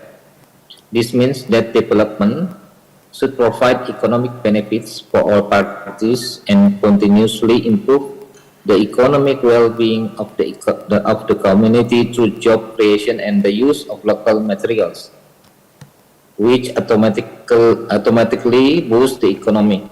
In the zone of environment conservation, sustainable construction practices help preserve the environment's capacity and resilience, and these practices aim to enhance resource efficiency and reduce environmental impact by utilizing energy-saving and eco-friendly equipment and materials.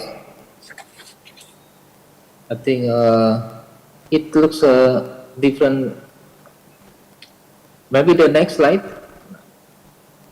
Next slide. Oh, it looks different presentations.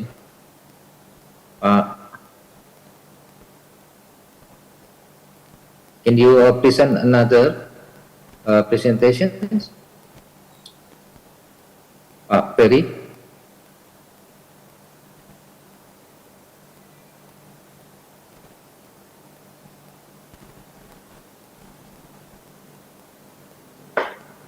So while waiting for the presentations, I told you that the three pillars of sustainable construction development interpreted from Minister Regulation Number 9, year 2021, or Ministry Public Works and Housing Regulations. So in the zone in environmental conservation, sustainable construction practices help preserve the environment's capacity and resilience. These practices aim to enhance resource efficiency and reduce environmental impact by utilizing energy saving and in the social realm, sustainable construction aims to foster fair and inclusive development, narrowing social gaps and helping to diminish overall social inequality within the community.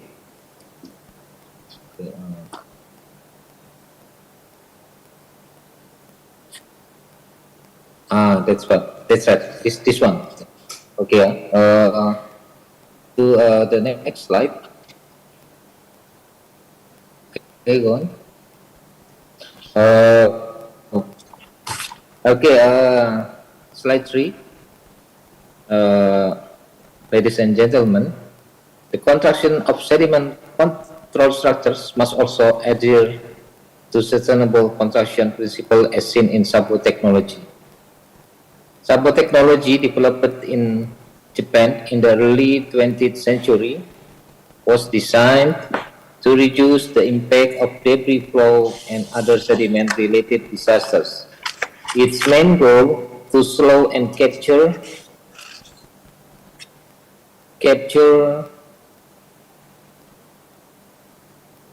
the debris flow and other sediment-related disasters. Its main goal is to slow and capture debris carried by rivers, helping to prevent lahars, landslide, debris, and flooding downstream. The function of Sabo technology extends to flood control and sediment management.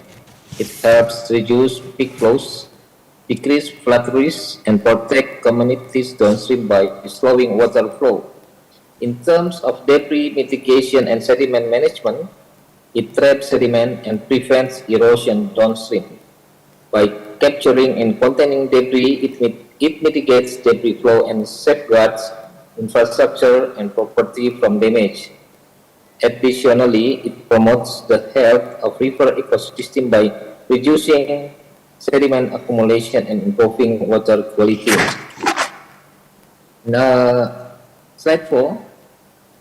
Sabo technology can be implemented as part of sustainable infrastructure. seamlessly integrating with contemporary engineering practices. It has evolved over time with advancements in materials and construction methods that improve its effectiveness, such as the modular Sabo Dam in Kediri. Additionally, it is applicable in both volcanic and non-volcanic regions worldwide. The structure can also incorporate sustainable designs by utilizing eco-friendly construction materials such as soil cement, Sabo, and being designed and built with careful attention to the surrounding scenic environment such as open type Sabo in combination with fish ladder. Sabo technology fulfills the criteria of sustainable infrastructure due to its environmental compatibility and long-term effectiveness. It helps reduce damage and protect riverbanks, contributing to the stability of the surrounding ecosystem. By managing sediment, it also plays a crucial role in preserving aquatic habitats and biodiversity. And then in slide 5, Sabo technology is not limited to be applied in water bodies. It also encompasses hillside Sabo system and sediment traps applied in upstream areas. By planting trees and stabilizing soil and on mountain slopes, we can reduce the amount of sediment that collapses from the mountains and prevent it from flowing into rivers. Sediment traps, or we can call it RORAC, are beneficial for retaining sediment and water. Gully plugs and micro-Sabo dams help capture sediment in area and prevent erosion from becoming deeper and wider. Additionally, vegetation absorbs the energy from rainfall and slow velocity of runoff, while deep roots play a vital role in holding and stabilizing the soil layers. Slide 6, the esteemed audience. Community engagement in Sabo dam structure includes awareness campaigns, stakeholders consultation, and community participations. In awareness campaigns, these initiatives aim to educate local communities about the importance of Sabo dam structures, their role in flood prevention, sediment control, and environmental protection. By raising awareness, communities can better understand the benefits and impact of the technology on their livelihoods and the environment. For stakeholder consultation, engaging with various stakeholders including government agencies, local organizations, and environmental groups ensures that the design and implementation of the Sabo dam structure align with the needs and priorities of the community. This collaborative approach helps in addressing any concerns and securing support for the project.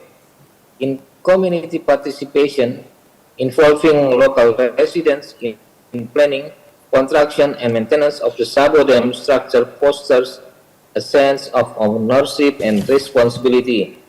It has also benefit as social economic aspects.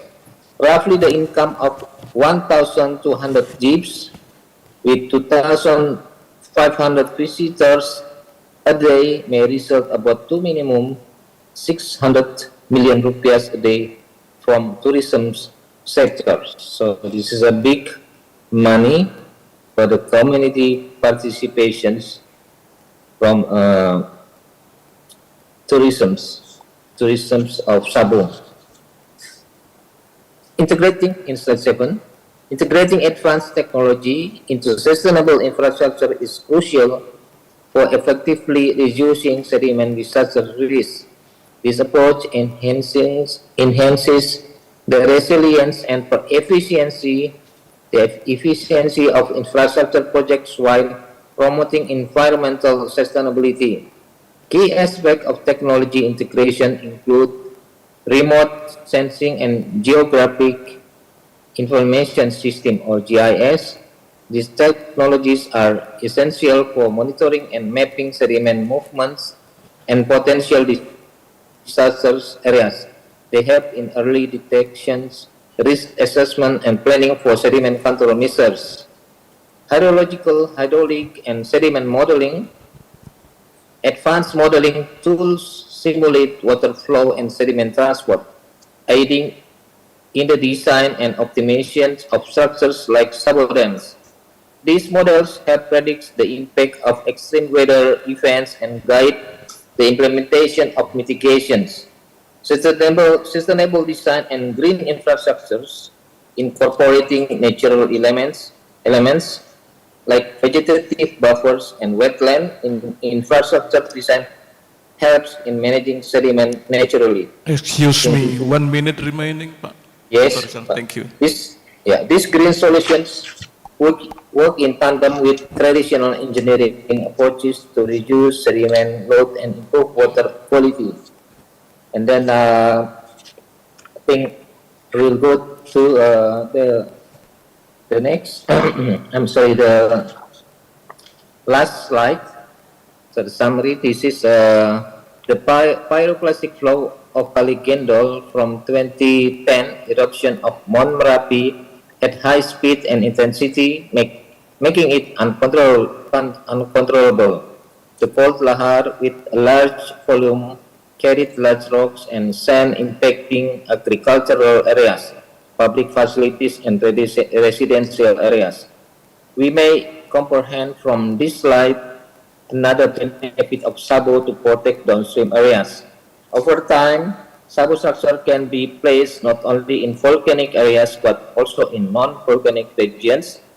This is because flash flood or debris flows sometimes occur in these areas, carrying mixed materials such as rocks, wood, trees, and other debris.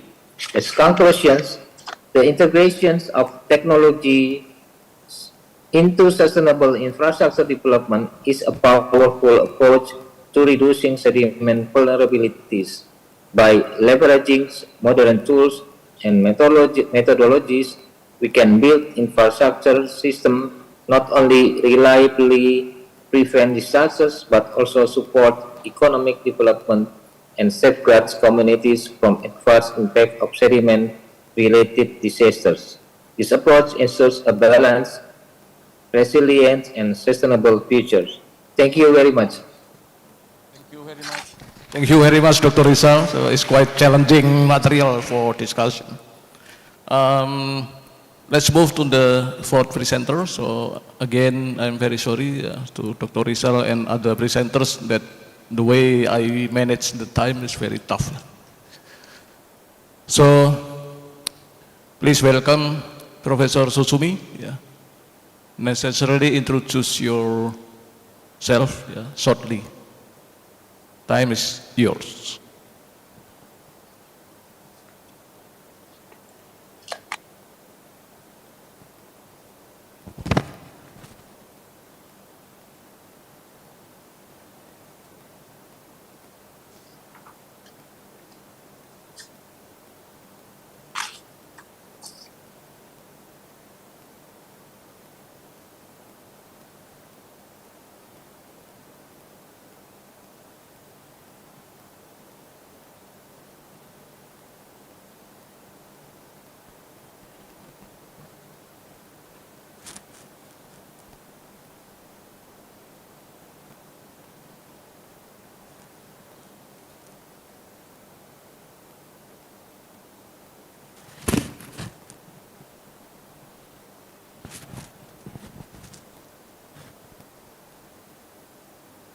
Good morning, Susumi Sensei. Can you hear me?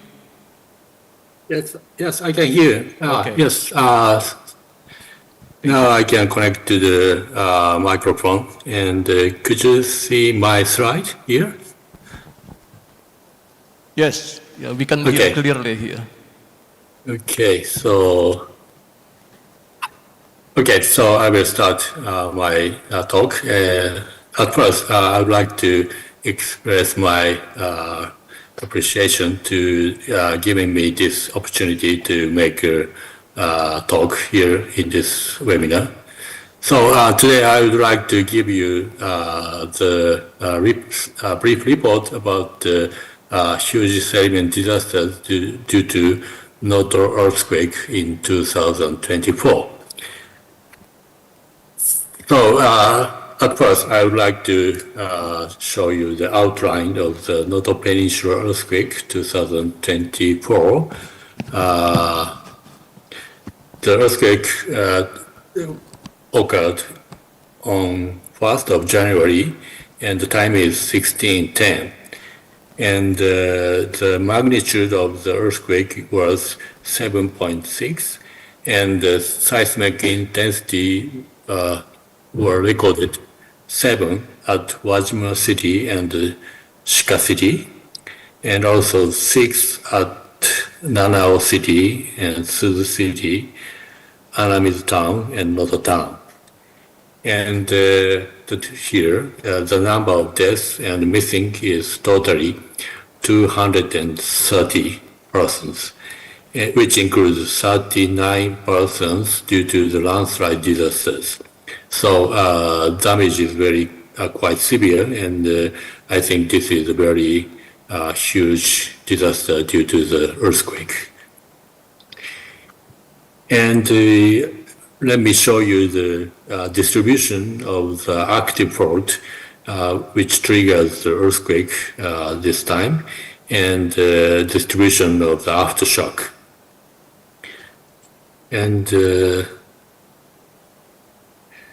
you can see that the epicenter of this earthquake is here at the tip of the Noto Peninsula here, and the active fault is distributed at the Japan Sea side.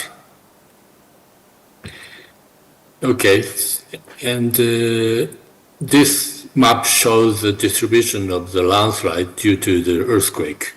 Again, this is the epicenter here, and landslide distributed all over the Noto Peninsula here. And this time, on the 1st of January, earthquake occurred, and which triggered landslides and debris flows. And at the same time, some landslides formed the landslide dams. And after that, on September, we had heavy rainfall at the same place where suffered by the earthquake, and which triggered the landslide dam like earthquake flood. And we can call it this kind of thing is multimodal sediment disasters. Okay, I will show some example of the landslide disasters. First one is Ichinose area here at the center of the Noto Peninsula, located in the Wajima City. This picture shows the landslide here. This was a big landslide, and the landslide mass flows down to this residential area and destroys some houses. And at the same time, the landslide mass blockade Momiji River flowing here, and here is a dam lake formed around here. And yes, this one is a temporal channel to prevent landslide dam outburst flood, which is constructed after the earthquake. Okay, let me show you one video here.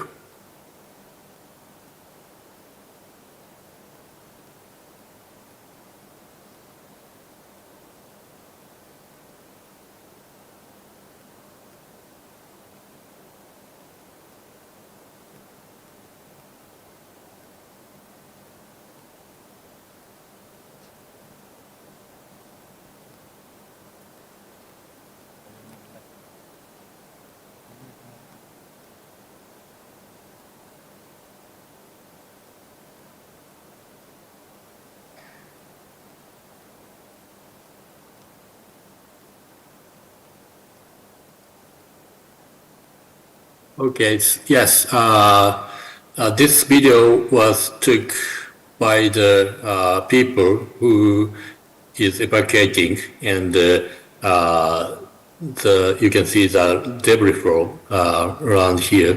So the video was took from here to this direction. And yes, maybe you do not understand Japanese, but he is crying that his mother and his father have to evacuate as soon as possible. Okay, and the next place is the near area around here, which is facing to the Japan Sea. And this is a landslide scar, and landslide flows down to this area, and one house is destroyed. And I remember that 9 people were killed by this landslide. Okay, and the next one is Kawashima area, which here one landslide occurred. And I think this area is relatively far from the epicenter, but one of the big landslides occurred here. This is a photo showing the damage of the landslide. This slope was collapsed, and landslide mass rolls down to this direction, and some houses destroyed by this landslide.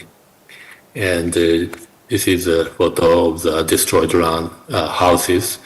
And by this landslide, 16 people were killed by this disaster. And the next area is Ussho River watershed, where landslide and debris flow and landslide dam was formed here. And you can see that this area is the area where the landslide concentrated. This photo shows aerial photo shows the landslide all over the mountains. And around here, some landslide blockade the river flow, and then landslide dam formed, and dam lake. You can see dam lake several parts, and one of the dam lake, water is already overflowing here. And this photo shows the lake of the landslide dam, and you can see that landslide scar over the dam lake. And the overflow is occurring here, which is a former road, and water is flowing down from this overtopping area. And this is a photo of the overflowing area here along the road. And the water is flowing down about 50-meter height difference. And to prevent after the earthquake, to prevent flowing sediment-related disaster, actually debris flow, the government built a temporary dam here, which is formed by the blocks. This is a temporary one and the emergency one, because after the earthquake, we have not enough time to construct the real dam. So they built the temporary dam here.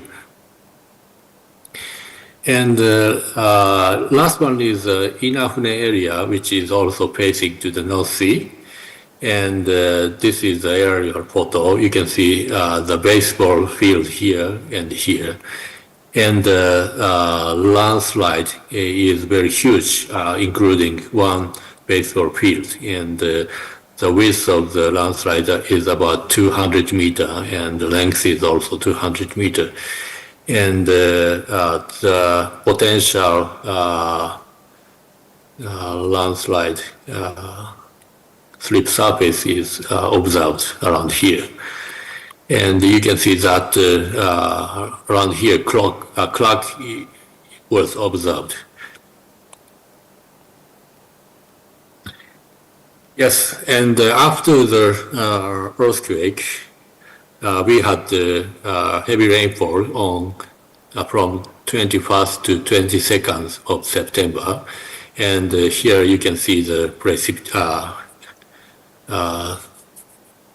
Hyatt graph, and the total precipitation reached more than 500 millimeter here, and the maximum rainfall intensity is almost 100 millimeter per hour. And the damage is also big. The number of deaths is 14 people. And this one shows the distribution of the landslides. Red dot shows the landslide triggered by the earthquake, and the blue dot indicate the distribution of the landslide triggered by the heavy rainfall. And I will show you the situation after the rainfall event around the Ushio River watershed. This one is before the heavy rainfall. You can see the landslide dam and landslide dam lake here and here. But after that, almost all landslide was eroded. You can see this blue area is eroded area, so almost all landslide dam was flushed out. And here there was a lake of the landslide dam, but after the rainfall event, the landslide dam was disappeared, and there are many larger accumulation. And this is the situation of the channel just downstream of the landslide dam outburst flood. This is also the just upstream of the landslide dam. Excuse me, Professor. Yes. Yes. 1 minute remaining. Okay, I will try to conclude. And this is a check dam, which is temporarily built after the earthquake, but this was completely destroyed because of the very huge debris flow by the landslide dam outburst flood. And this is the area of the check dam destroyed. And this is the comparison of the flooding area and downstream of the landslide dam outburst flood. And the red line is the actual flooding area, and this colorful area is the predicted area, so which is almost comparable. And this is a photograph after the heavy rainfall around the flooded area. So this is my summary. So I have no time to read this one, but I would like to finish my presentation. Thank you very much. Thank you, Professor Tsutsumi. Yes. So that's quite interesting experience in Japan that you presented. So maybe just I was told that actually you are only having until 11 o'clock, because afternoon you have to be lecturing. Yes. I appreciate it very much, but in this occasion I would like to invite a very short question from the offline audience, and maybe also from the online participants. If you have any question. Offline participant first? No? Not yet? Yeah, okay. So how about the participant from the online? Yeah. So please raise your hand. Yeah. Okay. I saw one participant. Yeah. Okay. Please. Yeah. Your time. Thank you. Thank you so much for the question. Actually, I'm so very interesting about the temporary dam you explained before that. So I just want to know how to how to it's working in that.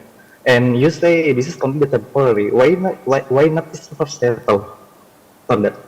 Sorry, I cannot hear you final part of your question. Okay. So actually, I'm so very interesting about the concept, the dam, the temporary dam you explained before that. So I just want to know about how it's working for that. Okay. And why you say about this is only temporary. Yes. Right. Okay. Thank you, sir. Thank you for your question. And yes, actually, in Japan, we usually construct this kind of temporary dam because the time is limited. So we have to build very quickly. So we use the blocks. And in this case, each block was not connected to each other. So this is not so strong. So this time the rainfall event is very huge. So we did not expect it that such a large debris flow coming to this dam. So this time the dam was destroyed by the huge debris flow.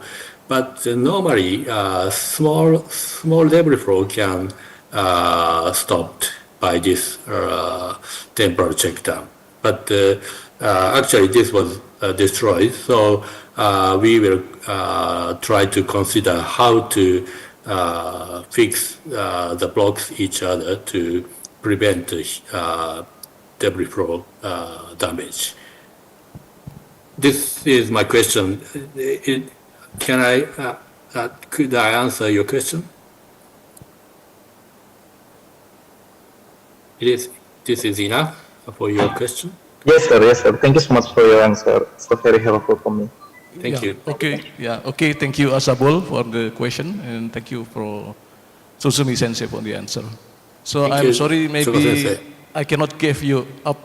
Yeah, I saw the offline participant to ask you.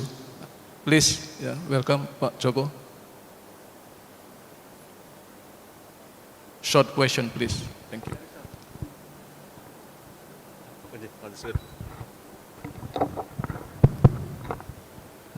Good morning, ladies and gentlemen.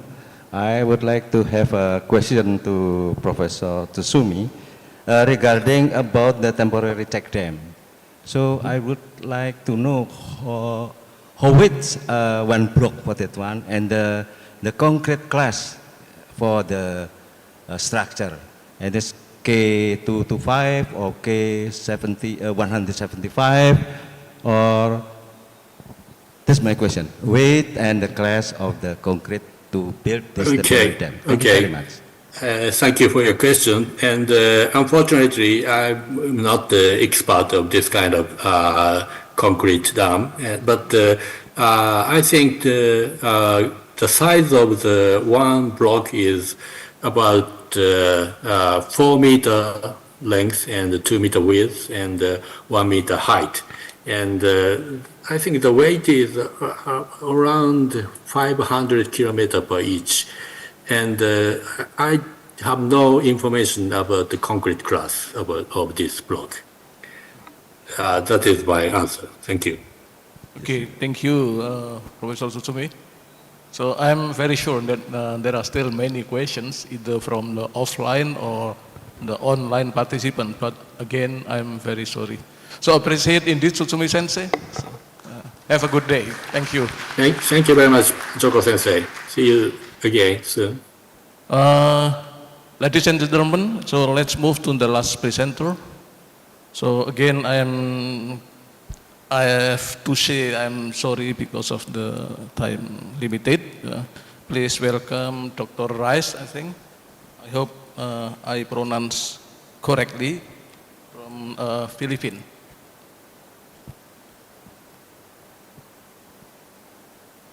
Can you hear me, Dr. Reyes?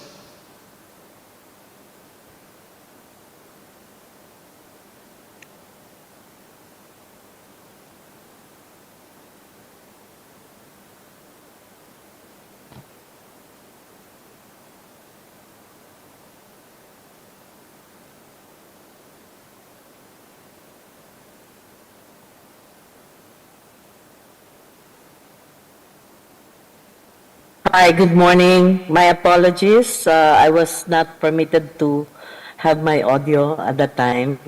I'd like to share. Yes. Someone shared my.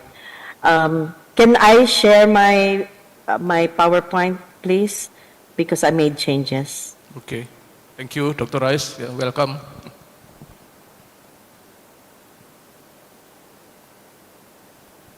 Okay. And show it. Okay. Good afternoon. I think it's 12 o'clock, so I'm going to present some of my experiences as far as lahars are concerned for the Pinatubo case study and Mayon case study. I am Perla J. de los Reyes, Supervising Science Research Specialist of PHIVOLS, or Philippine Institute of Volcanology and Seismology. I'm a geologist by profession, and okay, I cannot move. Okay. I'll be discussing backgrounds on lahars, my case studies on the 1991 Pinatubo eruption and the subsequent lahars. Also, the case study on the 2006 Typhoon Reming lahars at Mayon, and what we did right as far as hazard mitigation is concerned, lessons learned or unlearned, and continuing challenges. Just for on the perspective of locationality, the map is a distribution of volcanoes in the world, and the one in circle is the Philippines. And indeed, we are within the Circum-Pacific Belt of Fire, lots of earthquakes and lots of volcanoes. In terms of volcanoes, we have more than 300 volcanoes in the Philippines. 24 are active, 8 are monitored, listed in the slides. And of course, when you have volcanoes and you have a lot of precipitation, you have the consequence of lahars being generated by significant rainfall or lake breakout, which essentially erode and remobilize volcanic deposits. So Pinatubo is in this area, and here are some impacts of lahars. They are rapidly flowing thick mixture of volcanic materials, debris, and water, essentially triggered by intense rainfall and sometimes lake breakouts, as I mentioned. Causes erosion and burial by lahars, especially in low-lying areas. Results in death and destruction in extreme cases, cut-off and isolation. So you see, this is one of the river systems, Sacotia-Bamban river system at Pinatubo, within the Tarlac province. And just by one event, that hut or that house, small house, was buried up to rooftop. So that's essentially around 6 meters of lahar deposition in one event. This is an example of ongoing lahar during the 2020 Super Typhoon Rolly, or the international name is Goni, at Mayon volcano and vicinity. And this was taken by netizens. We used crowdsourcing to be able to monitor and map lahars while we have not been deployed. So for Pinatubo, we have 3 provinces covering the volcano, Pampanga, Zambales, Tarlac. And before the eruption, which is this photo above, the The height of the volcano was 1,745 meters above sea level, and after the eruption, it was capped to 1,485 meters above sea level, which essentially tells you there are a lot of deposits that were emplaced on the slopes and the valleys of the volcano, resulting in lahars. It created a 2.5-kilometer wide summit caldera. Essentially, there were 9 major lahar avenues that were created by the eruption and the subsequent lahars, and they are from the north, O'Donnell. So mainly they affected the 3 provinces, O'Donnell, Fort Tarlac, and the provinces of Pampanga and Zambales on the west side. Some of the lahar source materials at Pinatubo were mainly pyroclastic density current deposits that filled river valleys. For example, the before and after shots along the west side, approximately 200 meters of lahar of pyroclastic density currents were emplaced. And also one source is the secondary explosions along the pyroclastic fan, which continued to be hot for at least 2 to 3 years. And another source of lahars are the widespread dispersal of tephra fall deposits. Some of the impacts were of lahars were eroded and deposited volcanic deposits, crushed, abraded, and buried, carried away anything on its path. Buildings and valuable land were partially or completely buried.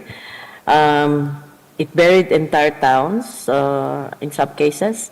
It also lasted from 1991 up to 2009.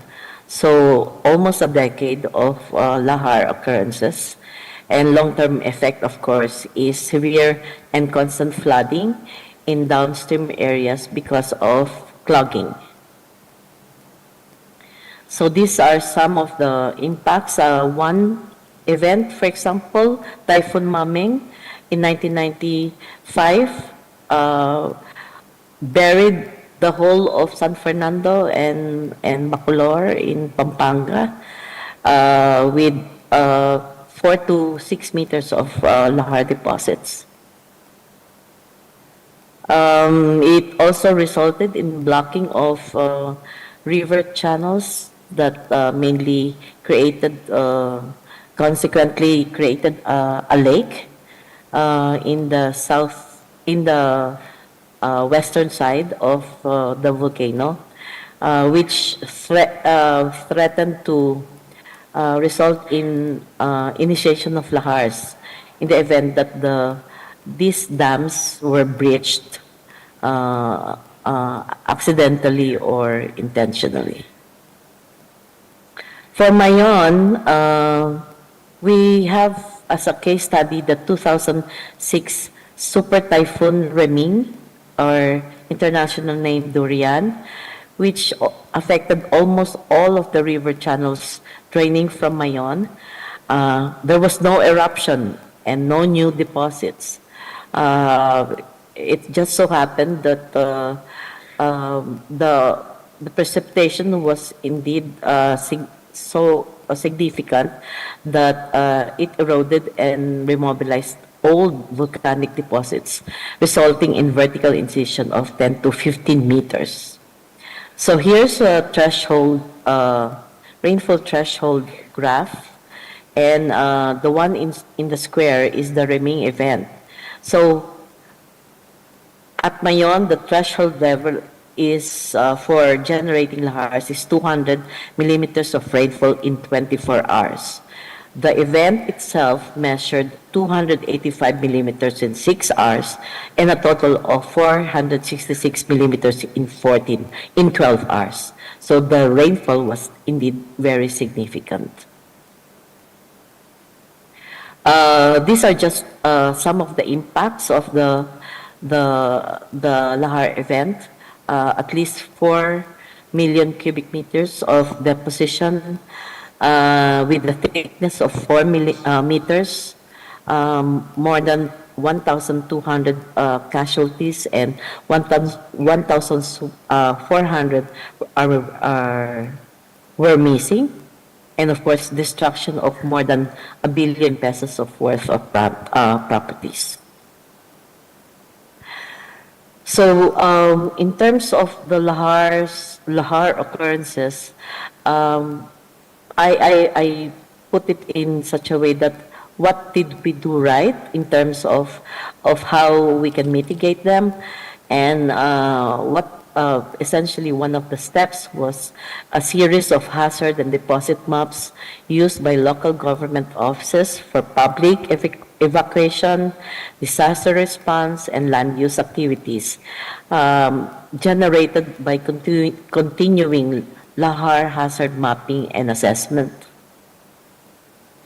Also, we try to monitor crater lake level for potential lake breakout. Since the eruption in 1991, the level of the crater lake water was so significant that it potentially could result in breaching. And one of the things that we did was to do artificial breaching, and of course there was natural breakout consequently. This essentially resulted in avoiding devastating lahars being from the release of the water from the crater lake. And another right thing that we feel we have done is develop cost-effective monitoring and warning systems. Of course, some of them are by using modeling and lahar modeling and lahar impact simulations, so that we have an idea which are the areas that can be affected. So it's essentially quantifying risk as far as lahar occurrences is concerned. We also did monitoring of the rainfall. We know for a fact that what the threshold level for lahars at Mayon and Pinatubo are concerned. So we have the REDAS satellite rainfall monitor to do that, and we have taught some of our community counterparts and LGU counterparts to be able to do this.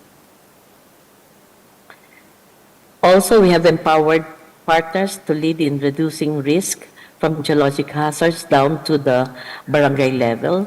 So the value of our maps, the value of avoiding situating highways and infrastructure, capacity building trainings for our communities.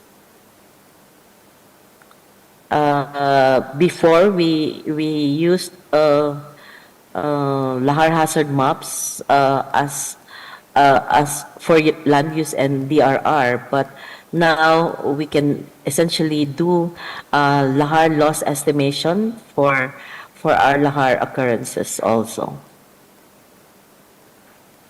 We also enhance collaboration with private and government institutions.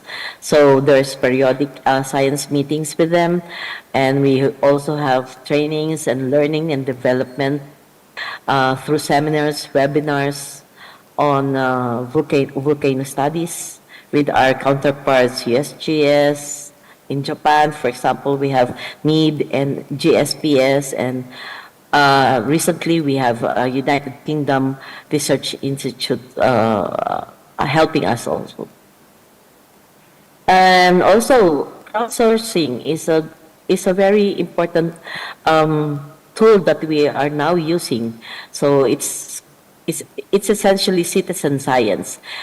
We miss out on the golden time, especially since most of us the provinces are a bit far away. So we use the information that we get from social media to find out what the preliminary information we can get before going to the field for quick response teams. And stakeholder engagement is an important part of our endeavors, so that they better understand what we are doing. We consult with them and obtain information from them when there's a disaster. Unfortunately, there's also lessons unlearned. There's the fact that the resettled communities slowly return to impacted areas despite future threats. Excuse me, Dr. Reyes, please, 1 yes. minute. Thank you. I'm wrapping up. Lack of government initiatives to provide alternative livelihood, minimal maintenance works, and here a school is was constructed in front of a buried school. So Build Back Better issue. And continuing challenge, of course, is that breeding independency or taking a gamble on livelihood issues, funding for rehabilitation, gaps in interpretation of master plans, a need to continuously monitor and assess post-eruption volcanic deposits and processes, active role of local government in mitigation, warning, and essentially continue partnership and collaboration with stakeholders for sustainable and effective DRR initiatives. So thank you very much. Okay, thank you very much, Dr. Reyes. Let's give applause. Yeah. Yes, we are coming to the discussion. So is there any break or we directly continue until 12 o'clock? Yeah. Directly. Fine. Before we conduct the discussion, so I would like to a bit summarize about the previous presenters, and the 5 presenters. So firstly, I have to say sorry that we cannot join by Dr. Raditya, since he is working in the field. Maybe it's difficult for him to join us. But basically, what Dr. Raditya presented is things related to the disaster management in Indonesia as a whole, which directed into the policy or targets of reducing the what they call TRI or disaster risk index. Yeah, so that's the global, the national measure. Yeah, how to measure the condition of the risk from time to time. And then second presenter, it is quite interesting presentation from Professor Adam. So maybe even he is still working very hard with the numerical simulation. But he also trying to introduce the history of the Sabo development. Maybe a bit in the word, maybe it's not enough for us to hear, but at least he was trying to illustrate the development of the Sabo or check dam development in foreign countries. And various implementation of some approach, maybe we still have similar problem regarding the development of the Sabo technology. But I think he is trying, maybe I hope I'm right, he is trying to offer some kind of method or approach, maybe through the numerical solution. For example, how to introduce the best layout or design or the best location, maybe also challenge that we have to face in the future. And then from Dr. Rizal, again, I hope Dr. Rizal is, I see Dr. Rizal is still here. Thank you very much, Pak Rizal.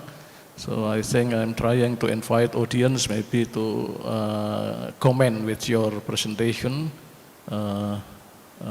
For me, myself, it is really interesting discussion on the economic, environment, and social condition on the Sabo development in Indonesia, which maybe will inspire our strategies in the disaster risk management, especially related to Sabo technology.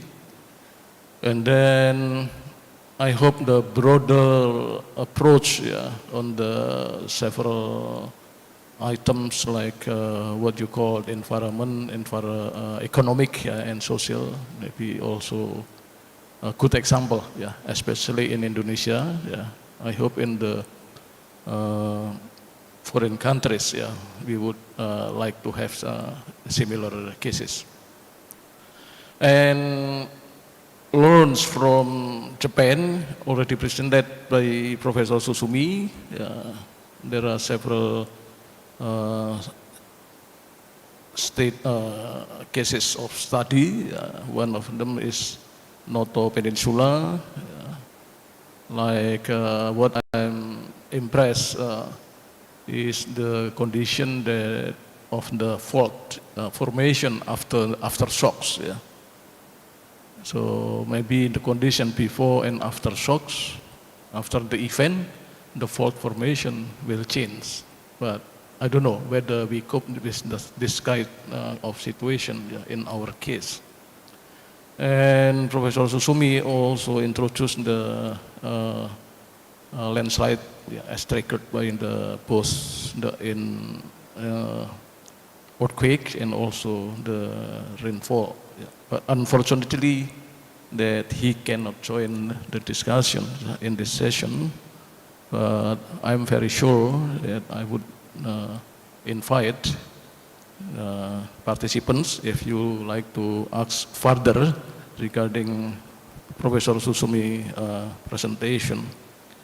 And then last is from Dr. Rayas. Again, she was trying to introduce several cases. Some are quite new for me, and I'm very interesting, like the trigger of the sediment-related disaster as triggered by the typhoon. In fact, we have also typhoon in Indonesia, maybe with the different local name.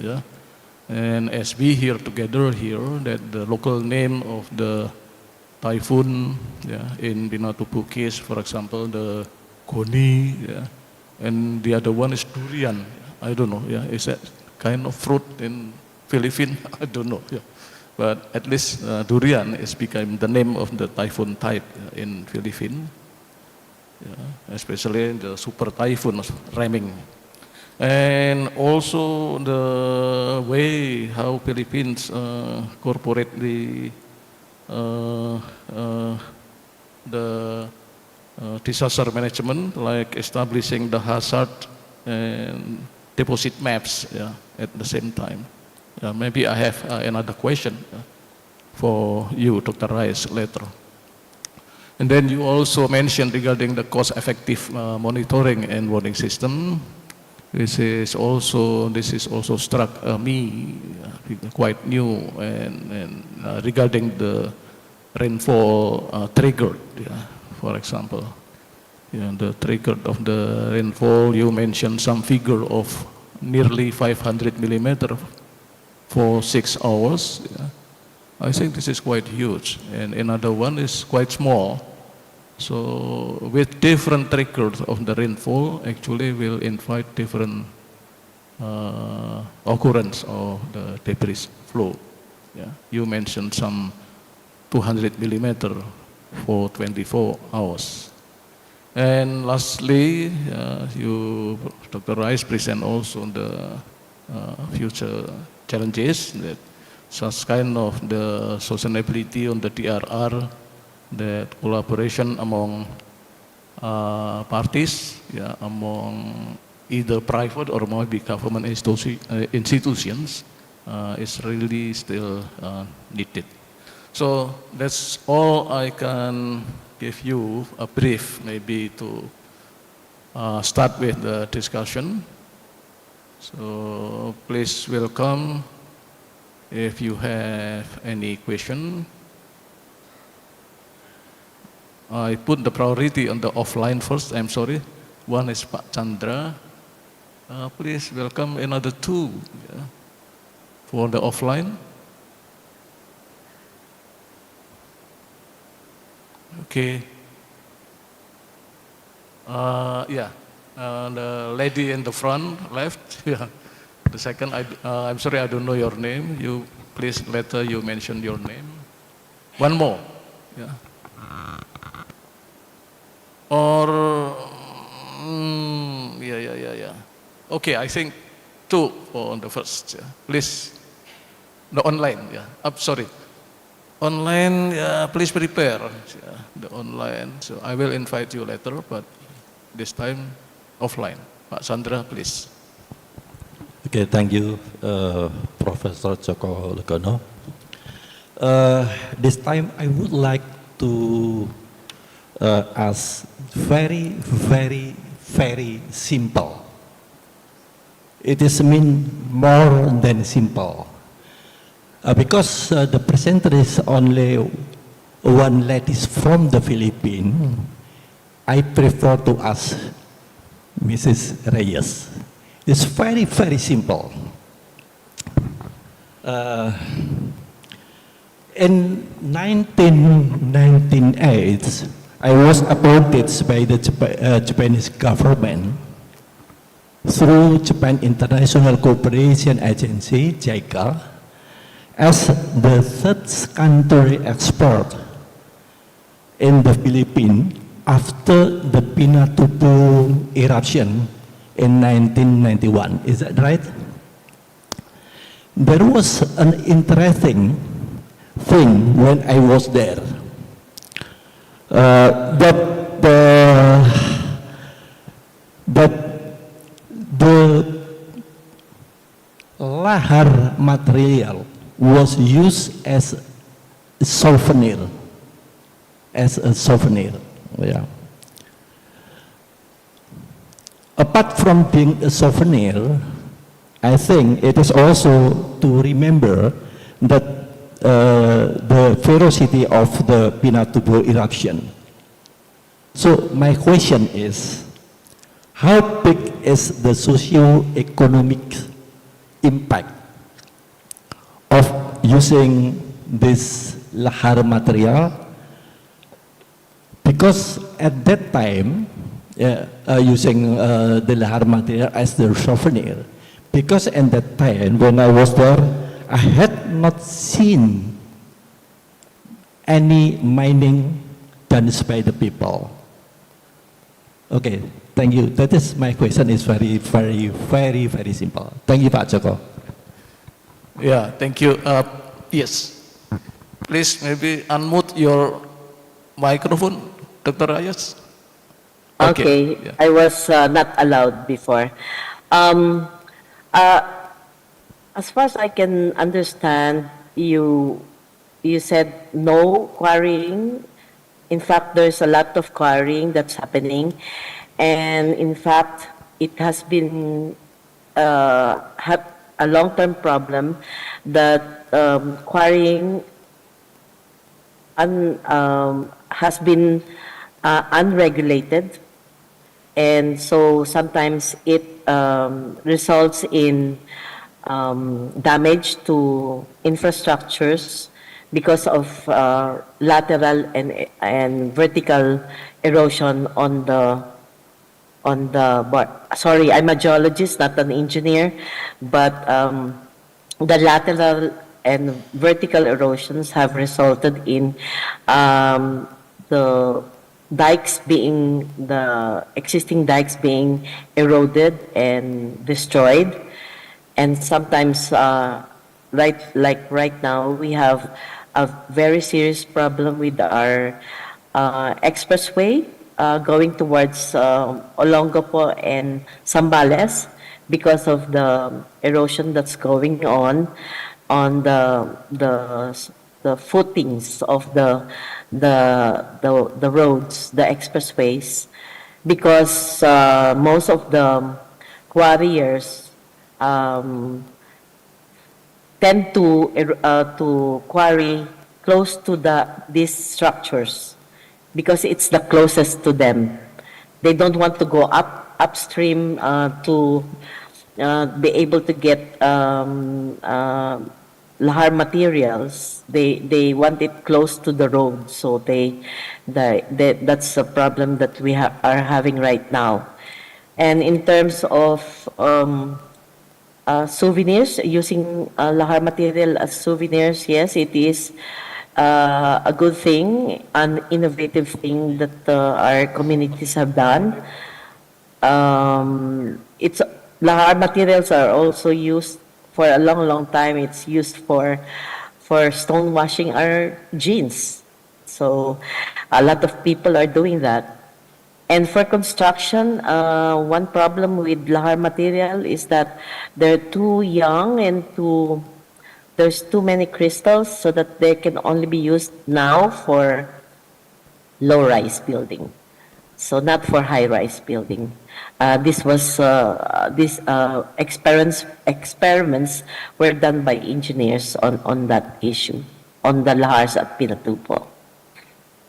And just to correct, I'm not an expert just because I worked more than 20 years on lahars, but indeed I have seen so many problems that arise even up to now, like the issue of build back better. So it's something that we cannot control because we are not regulators of construction in volcano areas. We are just there to do assessment, hazard assessment, risk assessment, and then give this to our counterparts, the stakeholders. I hope that answers your question, sir. Is that clear? Yeah, Pak Chandra. Okay, thank you very much. Thank you, Dr. Rayas. Thank you. I would like to invite another second participants. Please mention your name. Thank you. Yes. Good afternoon. My name is Hesti from Brantas River Basin Organization. Yeah, I would like to ask to Dr. Reyes from Philippines, or maybe later Pak Rizal can add some information also. Well, it is mentioned in some papers that Mount Pinatubo has caused temporary global cooling, which unevenly affected rainfall distribution.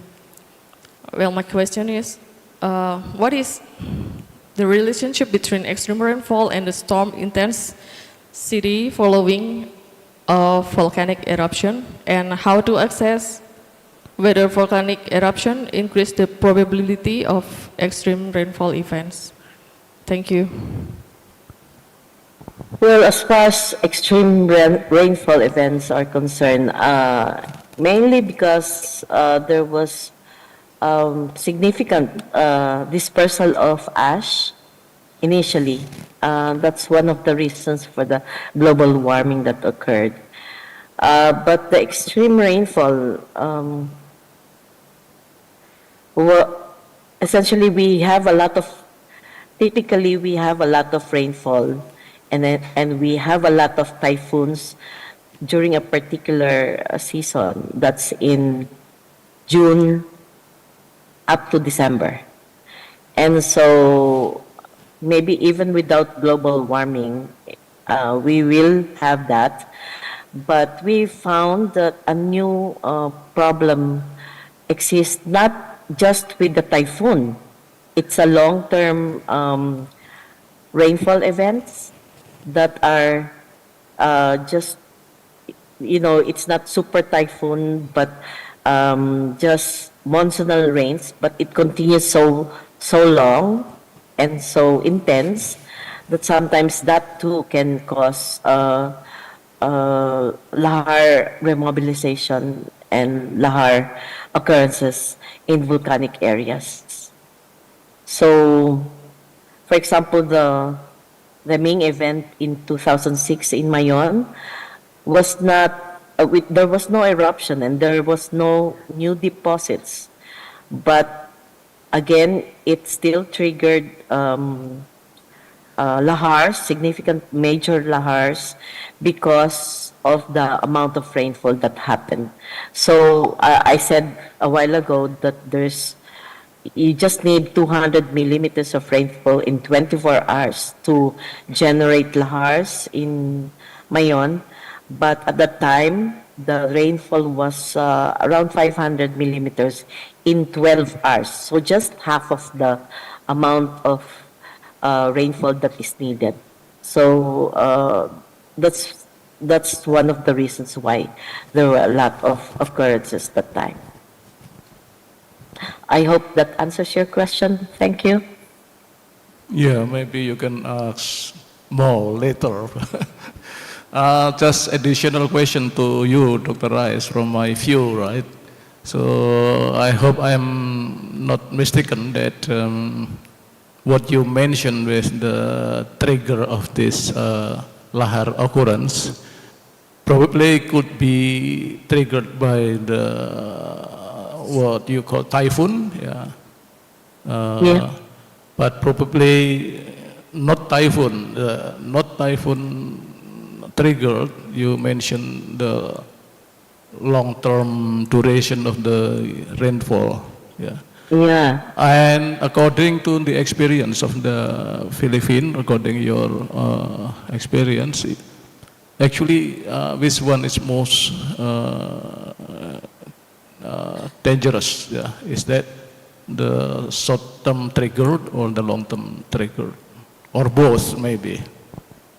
Both, but I think short-term triggered is more dangerous for me, from my experience at Pinatubo and Mayon.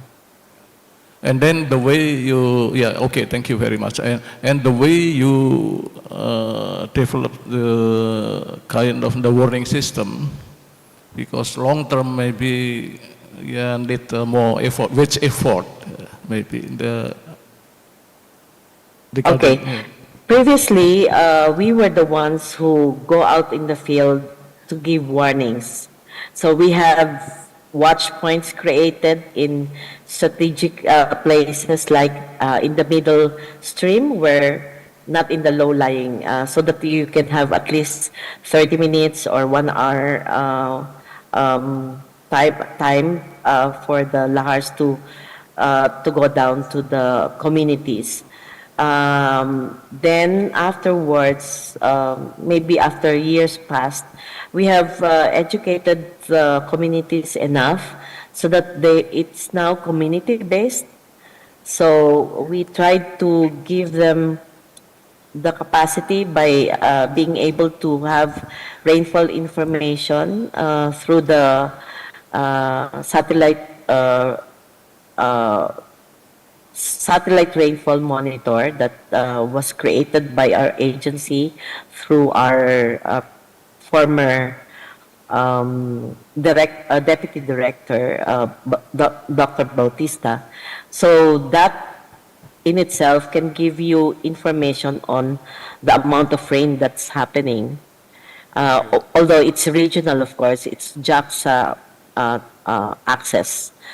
And then they can now prepare for themselves, the communities on the barangay level,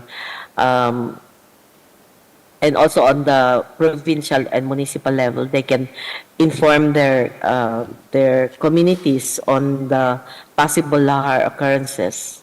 But of course, you still have to contend with uh, the problem of complacency of some communities. Even though they know that it's raining hard, they will say, "Oh, we've experienced that amount of rain, but it doesn't form lahars anyway, so we will stay here," because they don't want to leave their houses. You know what living means. Sometimes your properties are not secure and secure if you leave your house. So that's one of the problems. Yeah, okay. Thank you very much, Dr. Rayas. Thank you. Please welcome the online participants. Raise your, oh, there are four. There are four. So I could start, shall we start from Adin first? Hello. Good morning, everyone. Yes. My name is Adin. Could Adin, you hear me? are you? Okay. I'm so glad I could join for this webinar, even if it's online. From regards to our teachers, Prof. Joko Legono and Prof. Adam, it's wonderful to see you both looking healthy and cheerful as always. My question is for Prof. Adam. You've explained a lot about check dams, so when should we choose Sabo types like concrete, wreck, grid, or net, etc.? What's the best economic option and still provides reliable engineering? Because you mentioned that the previous net barrier collapsed before fully serving, and provide some practical example as well. Thank you.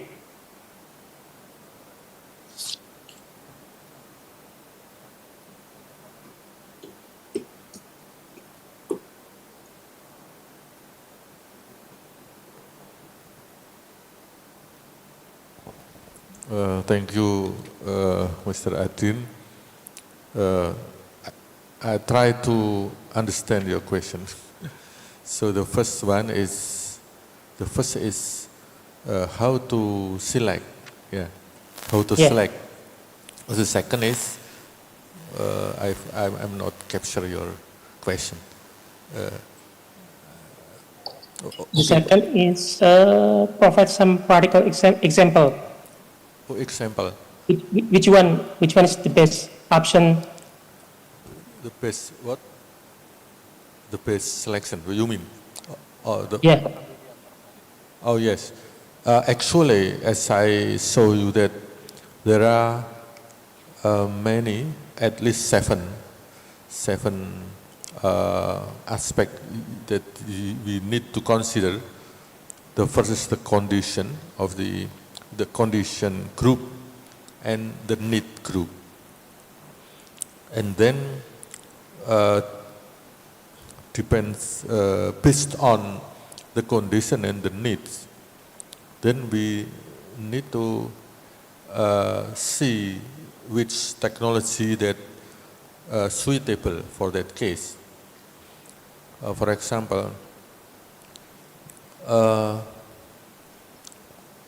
in the condition of, I think my presentation was also in the show the table example of the condition. For example, sorry, I'll need to see my notes. Okay. For example, for individual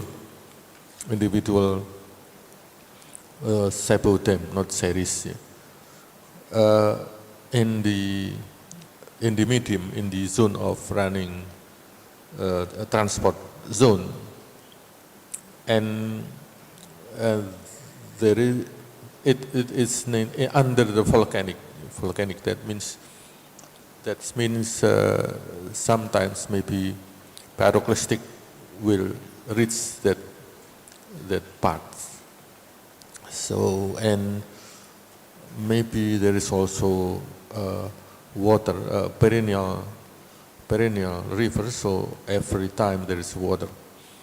So this means that we have we cannot select the metal, because if pyroclastic pass through that area, so the metal then Sabo dam, or even the net barrier, as what this is the experience of Polytechnic Sabo in Semeru, when the pyroclastic reach that place, so the metal net will melting and destroy. So and also for perennial river, it may be for environmental consideration, maybe there is a what is called biodiversity factor, that maybe some animals, water animals go up and down, so we have to select the structure that that allow them to, or is not disturb their condition. So we have to make open types of the Sabo dam, and make the lower invert of the hull or slit, so that there is no high drops of the water. But in the condition when in the river there are already high drop, so maybe there is no animal go upstream. So we don't need to consider to have lower invert. But if we face the sun mining problem, so we need to keep the invert of the hull or slit must be low to let the higher size, the bigger size, to be able to transport it downstream to the structure. So I think this is my answer. Okay, thank you. Yeah, it is quite encouraging, Professor Adam, right? So, Adin, I think simulation through the numerical or mathematical simulation. I think both, not only numerical but also physical simulation.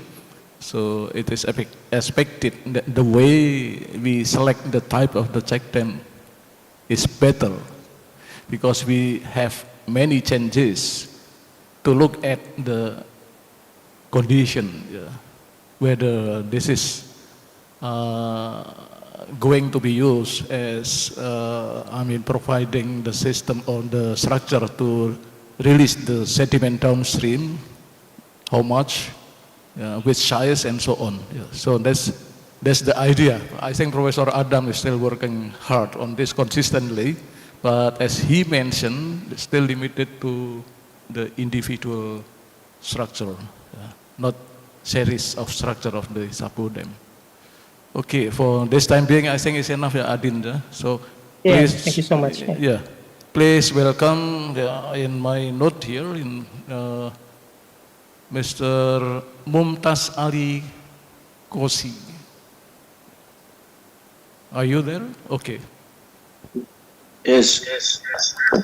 I am Mumtaz Ali Qazi, Chief Engineer worked up from Pakistan.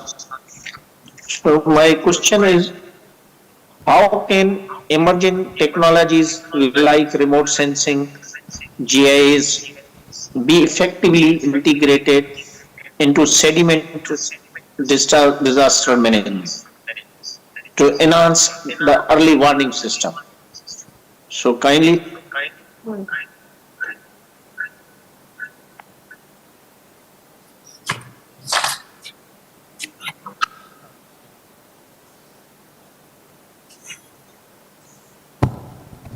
Yeah, Mumtaz, what is your question addressed to? My question is, how can emerging technologies like remote sensing and GIS be effectively integrated into sediment disaster management? So So since you are not specifically mentioning the presenter to answer your question, so maybe I need some help from the presenter, maybe Dr. Rayos. Yeah, please, if you can. Or maybe someone else? I can do it. Oh, yes, please. Please, thank you. Sorry, I was unmuted again. Anyway, as far as remote sensing information is concerned, we are using it. We are using it for, like for example, the figure I showed about trimming. We had a Sentinel Asia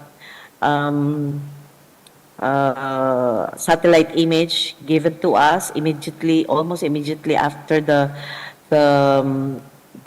rimming event, and we were able to identify where the lahar deposits went, and we were able to fast track where we should go as far as mapping is concerned by using the remote sensing information.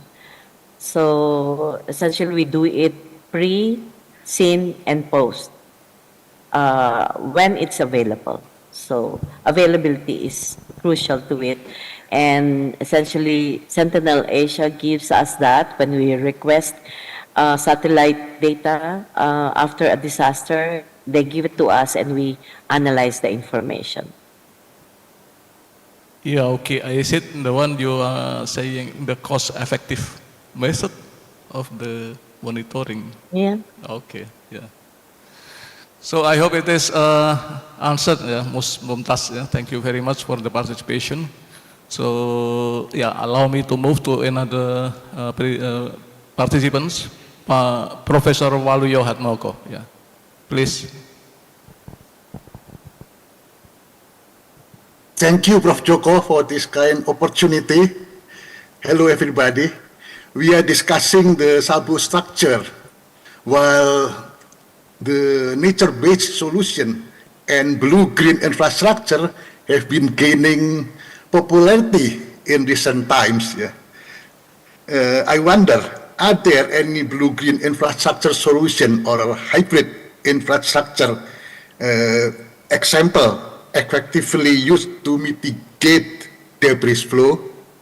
Thank you. For any presenter who are willing to answer. Thank you. For any presenter, SB here, not for moderator, right? So please welcome again. I need your help, Dr. Rayas. Maybe an engineer is better equipped to do that, but we did have experience of monitoring diking systems, and essentially they're as good as they're being used because or misused. So essentially what problem we have with diking is piping. Because you have a dike and then deposits are being laid down, so that the dike is the channel floor is now higher than the channel floor outside the diking system, and so piping occurs, and it becomes it essentially affects the integrity of the diking system, and then of course I mentioned about quarriers tending to quarry just beside the dike because it's the closest. So what happens is that it also undermines the flows because the river channel floor close to the dike where they are quarrying is lower than in the middle. So river channel flows are going that way, and it also undermines the diking system. So and we don't have control of it. Scientists do not have control. We mentioned this to, for example, the stakeholders, the local governments, units, that it's undermining the dike, but essentially sometimes they don't have money, they don't have budget to repair or make changes, and also the fact that the local government has control of the quarrying, so they get money out of the quarriers. So having them do something that would essentially preserve the diking system sometimes are in conflict with their interest in the quarrying activity in their local area. Yeah, yeah. Thank you, Dr. Rayas. I hope Professor Hatmoko satisfied with the answers. So, in fact, that there are many ways that the structures broken or damaged, maybe. Yeah, and this is one case that Dr. Rayas trying to explain to us. Is there any other question from the online participant? Azabul again. So please tell us, Azabul again, are you also Pakistani? Yeah. Thank you. Your time? Oh, I see. Okay. Hello? This is nice. Okay, thank you so much for the opportunity. Actually, I forget to introduce myself. My name is Ashabul Kahfi. I am from Gujarat Technological University in India. So actually, I'm studying in India now. I have a question for the Professor Adam. But before that, I want to say thank you so much for Ms. Reyes. Your presentation today is very beautiful. You explained about the genome, Tubo and Chipon Remins Lahar. Yeah, it's a very beautiful presentation. Okay, I want to back to Professor Adam. Actually, today you explained about the so much study case about the project of the Sabo Dam. But I just have one question. Can you explain the one of the Sabo Dam based on the structure or something like that, sir? Thank you. Yeah, please, Adam.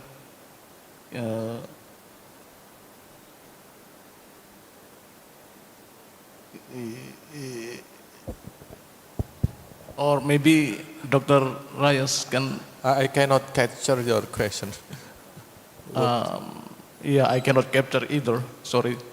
So what the question? What the question, please? Directly the question. Actually, my question, Prof, can you explain the any Sabodam project in Indonesia, the unique, maybe based on the dimension of maybe based on the structure or something like that, sir? The limit. What do you mean limit? Limit the structure? Limit the structure? Uniqueness. Local uniqueness? I don't know. What do you mean? Are you talking about the feature of the structure? Or the uniqueness? I mean, like the design. The design, sir. Design. Oh, the Yeah, design. Oh, so okay. Maybe I will answer not directly because actually you can make a radical design based on the ideal thinking, but we need also to see the past experience in designing construction. So we think that little modifying, but give more beneficial for different aspects that maybe in the past not yet considered when we have new problems or new need. So that's my answer. Yeah, okay, Sabul, I hope you satisfy or any additional clarification from Dr. Reyes, if you have any. If you don't have, I continue to. Yes. Okay. So, Okay. Sorry about that. I was unmuted again. Maybe design dikes for how fast or how big the river channel is. So essentially, it's not one Sudah ada one. respon dari nota dinas. It's not the one design for for all river systems. I think, even if I'm not an engineer, you need to understand how the river system works, what is the capacity of the discharge and things like that. So there's no good or bad design or a simple design or one design for each river system. You have to understand the river system and the watershed of that river system. yeah, I agree with that. So actually, Sabo is quite depend on the local condition, yeah, physical local condition. Maybe the type is different, the size is different, and all you need to say actually is just telling the people or authority that your structure is having specific capacity. Yeah, only until specific capacity. If the load, if the debris flow is exceeding the design, so the structure cannot stand.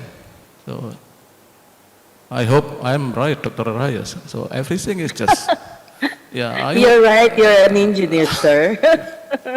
Yeah, sometimes in many countries maybe the similar thing that we have some kind of rule or regulation that the structure should stand for certain written period of the, for example, even the precipitation or the flood, yeah, written period. But again, in actual condition, maybe exceed the design flood or design precipitation. So it is maybe yeah, the structure become unstable. So I hope Sabo can join the center. Yeah, you are still young, and maybe you still have time to learn more. Yeah. I hope so. So I'm sorry. So I hope you satisfy Sabo. So before I stop, because it's already 12 o'clock, I am trying to offer to one participant from non-Asia Pacific region. Because I have one from Sweden, if you still here, or several from Chile or Brazil, if you are still on the Zoom, the online, if you like to raise your hand, so I'm inviting you specially. No? Not there? Okay, yeah. So ladies and gentlemen, so I think before I stop, so thank you very much for all presenters, yeah, and all participants, both the online and the offline participants. So again, just to remind you that this webinar is not the last, because we have already we have about 2.5 hours, maybe it's not enough. So I'm sorry that the head of this office, Pak Ferry, maybe next time we'll conduct another occasion with much more, something like continuation of this CEO, what is that? Yeah, Center of Excellence for Water and Climate Resilience. Yeah, so thank you very much for your very active. So I'm very happy, and again I'm very sorry because I cannot satisfy all of you. Yeah, so I was trying only my best. I hope it works well. Thank you very much. So I give the time to the committee. Let's applause together. Thank you.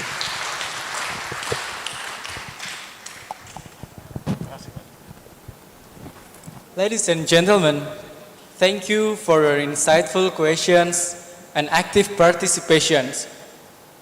I also extend my gratitude for the presenters for your great contributions today. Also, special thanks to Professor Joko Legono for being a great moderator today. Ladies and gentlemen, as we are near to the end of our event, we are grateful for invaluable contributions made by our presenters and moderator. And at this time, we would like to present gifts to express our gratitude.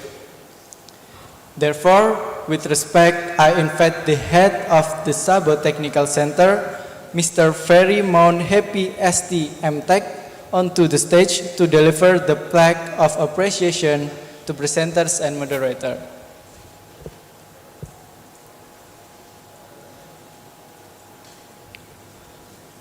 First, let's give a warm round of applause to our wonderful moderator, Professor Joko Legono.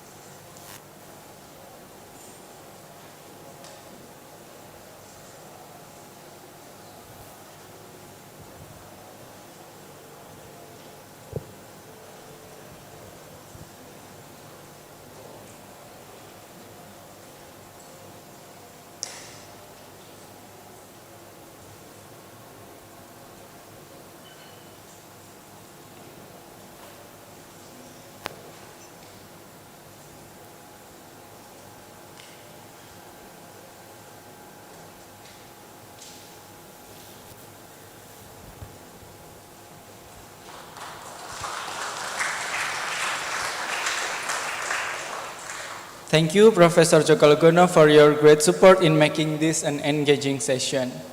So next, we will extend our big thanks to Professor Adam Pamuji Raharjo as one of the presenters for today's event.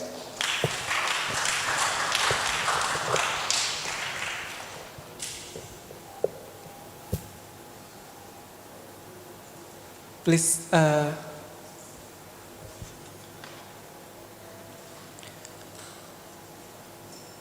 So, we really appreciate your valuable contribution, including the presenters that join us in online session.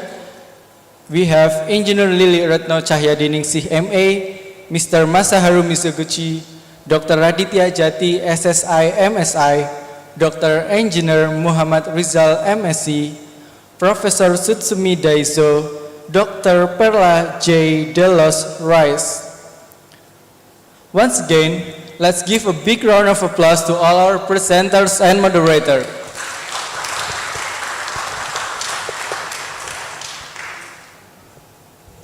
Ladies and gentlemen, we hope all of you found today's webinar to be informative and helpful for sediment-related disaster mitigation. Thank you everyone for joining us from everywhere you are, including the offline participant and over 700 participants in YouTube and Zoom platform. Thank you so much for being here with us. And we do hope you can join us in the next event in the series of events.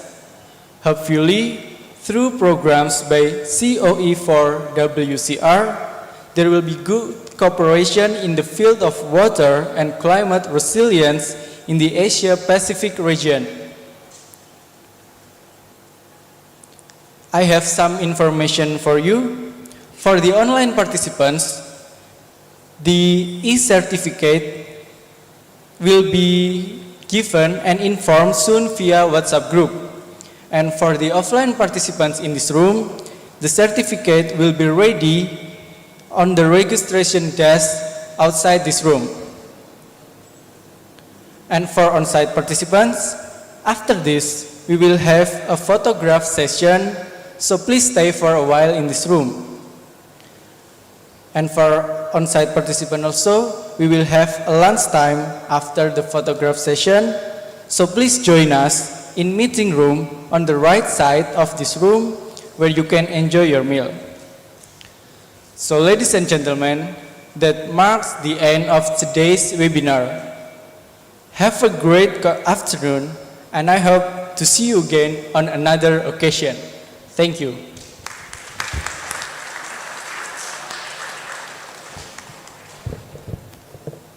Mohon izin Bapak Ibu sekalian, kami informasikan Bapak Ibu sekalian nanti bisa menikmati makan siang, yang dimana Bapak Ibu semuanya keluar dari ruangan itu di sebelah kanan untuk ruang makannya.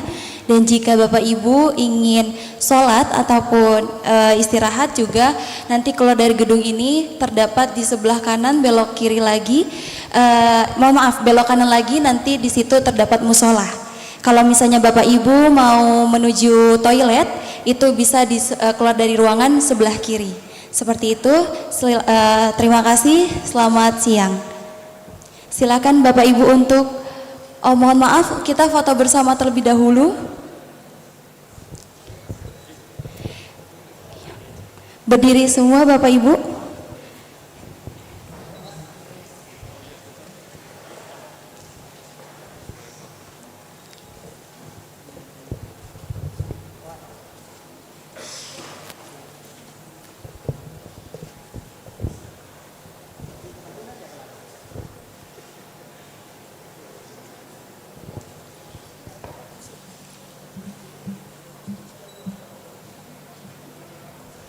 Baik, untuk Prof. Joko dan sebagainya boleh maju ke depan bersama Bapak Kepala Balai untuk melakukan foto bersama terlebih dahulu.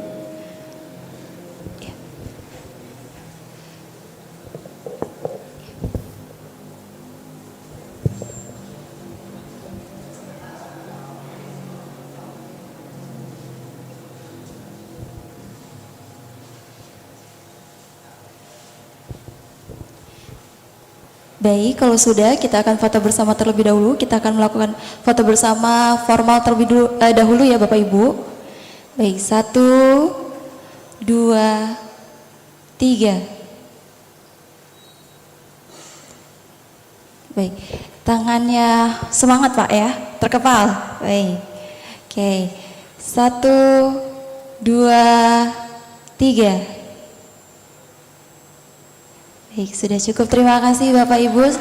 Selamat menikmati makan siangnya, dan juga kami informasikan nanti Bapak Ibu bisa mengambil sertifikat di meja registrasi, karena Bapak Ibu nanti akan mendapatkan sertifikat secara offline yang ada di meja registrasi.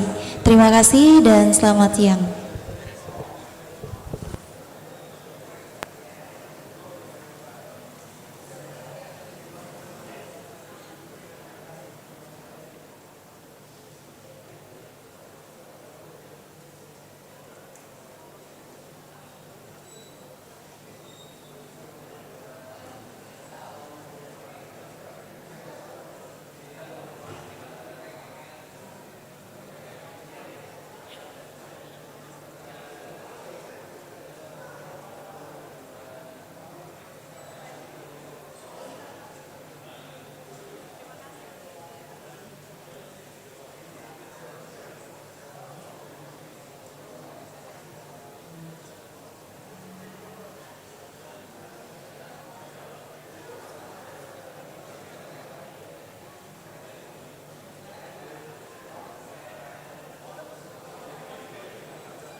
Berada dalam area ring fire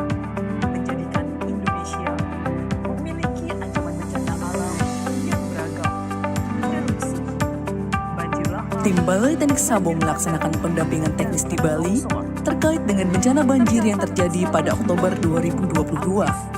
Menjadi fakta bahwa kita harus bersiap dengan datangnya bencana. Pendampingan ini dilakukan untuk mengidentifikasi dan memotret fakta di lapangan guna mencari penyebab permasalahan sehingga dapat dianalisis menjadi saran teknis.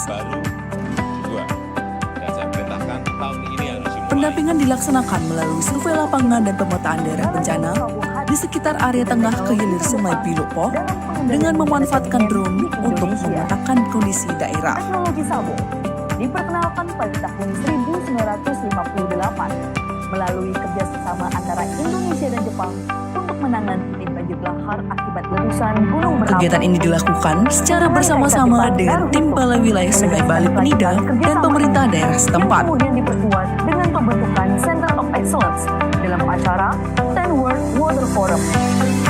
Balai Teknik Sabo. Dengan adanya pendampingan ini, diharapkan dapat menangani banjir tersebut secara tuntas dan tidak berulang.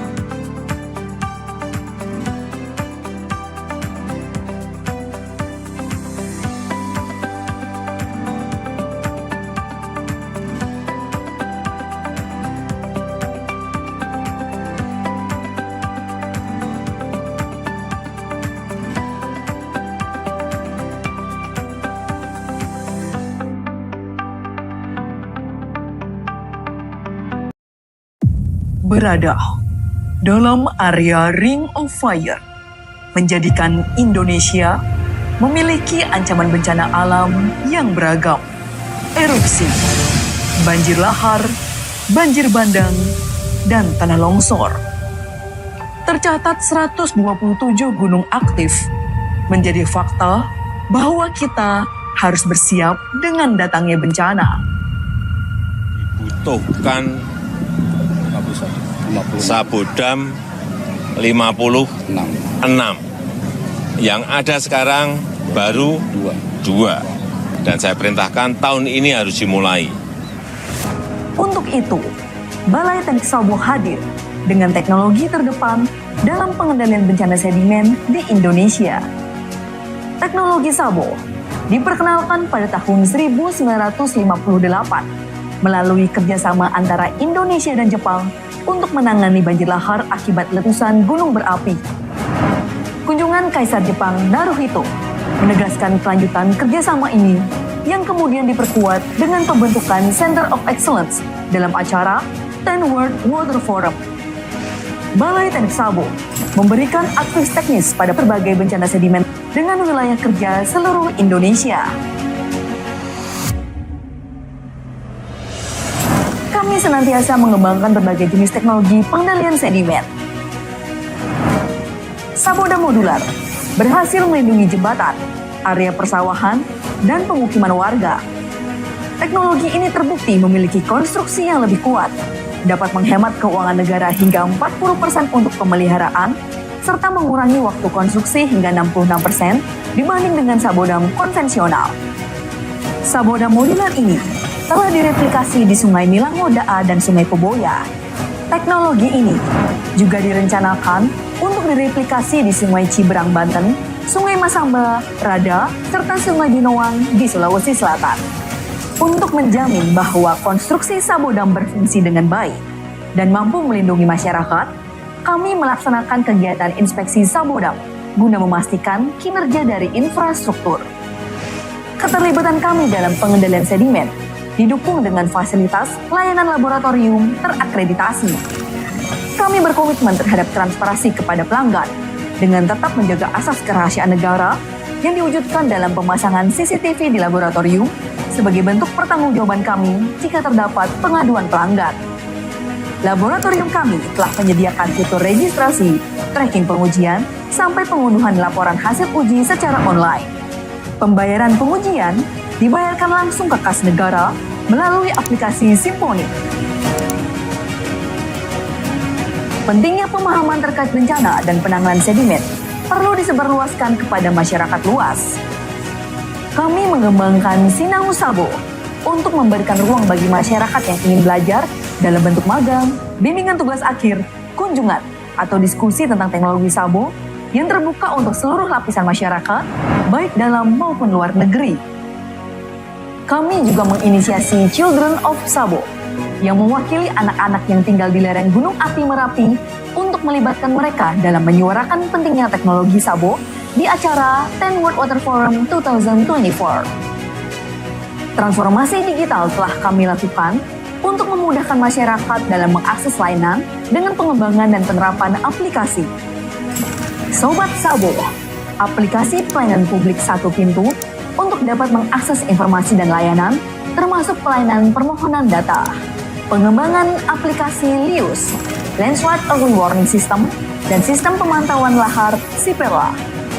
Dan juga penerapan sistem pemerintah berbasis elektronik atau SPBE. Sebagai bentuk pengawasan menuju pelayanan publik yang prima, kami menyediakan channel pengaduan bagi masyarakat. Sejak pencanangan zona integritas, pelayanan publik Balai Teknik Sabo terus meningkat dan mencapai 3.058 pelayanan dengan predikat indeks kepuasan masyarakat A atau sangat baik. Pembelajarannya sangat menyenangkan untuk anak-anak. Pelayanan dari Balai Sabo sangat responsif. Terima kasih Balai Teknik Sabo. Seandainya tidak ada proyek Balai Sabo, ya mungkin jembatannya sudah tergerus.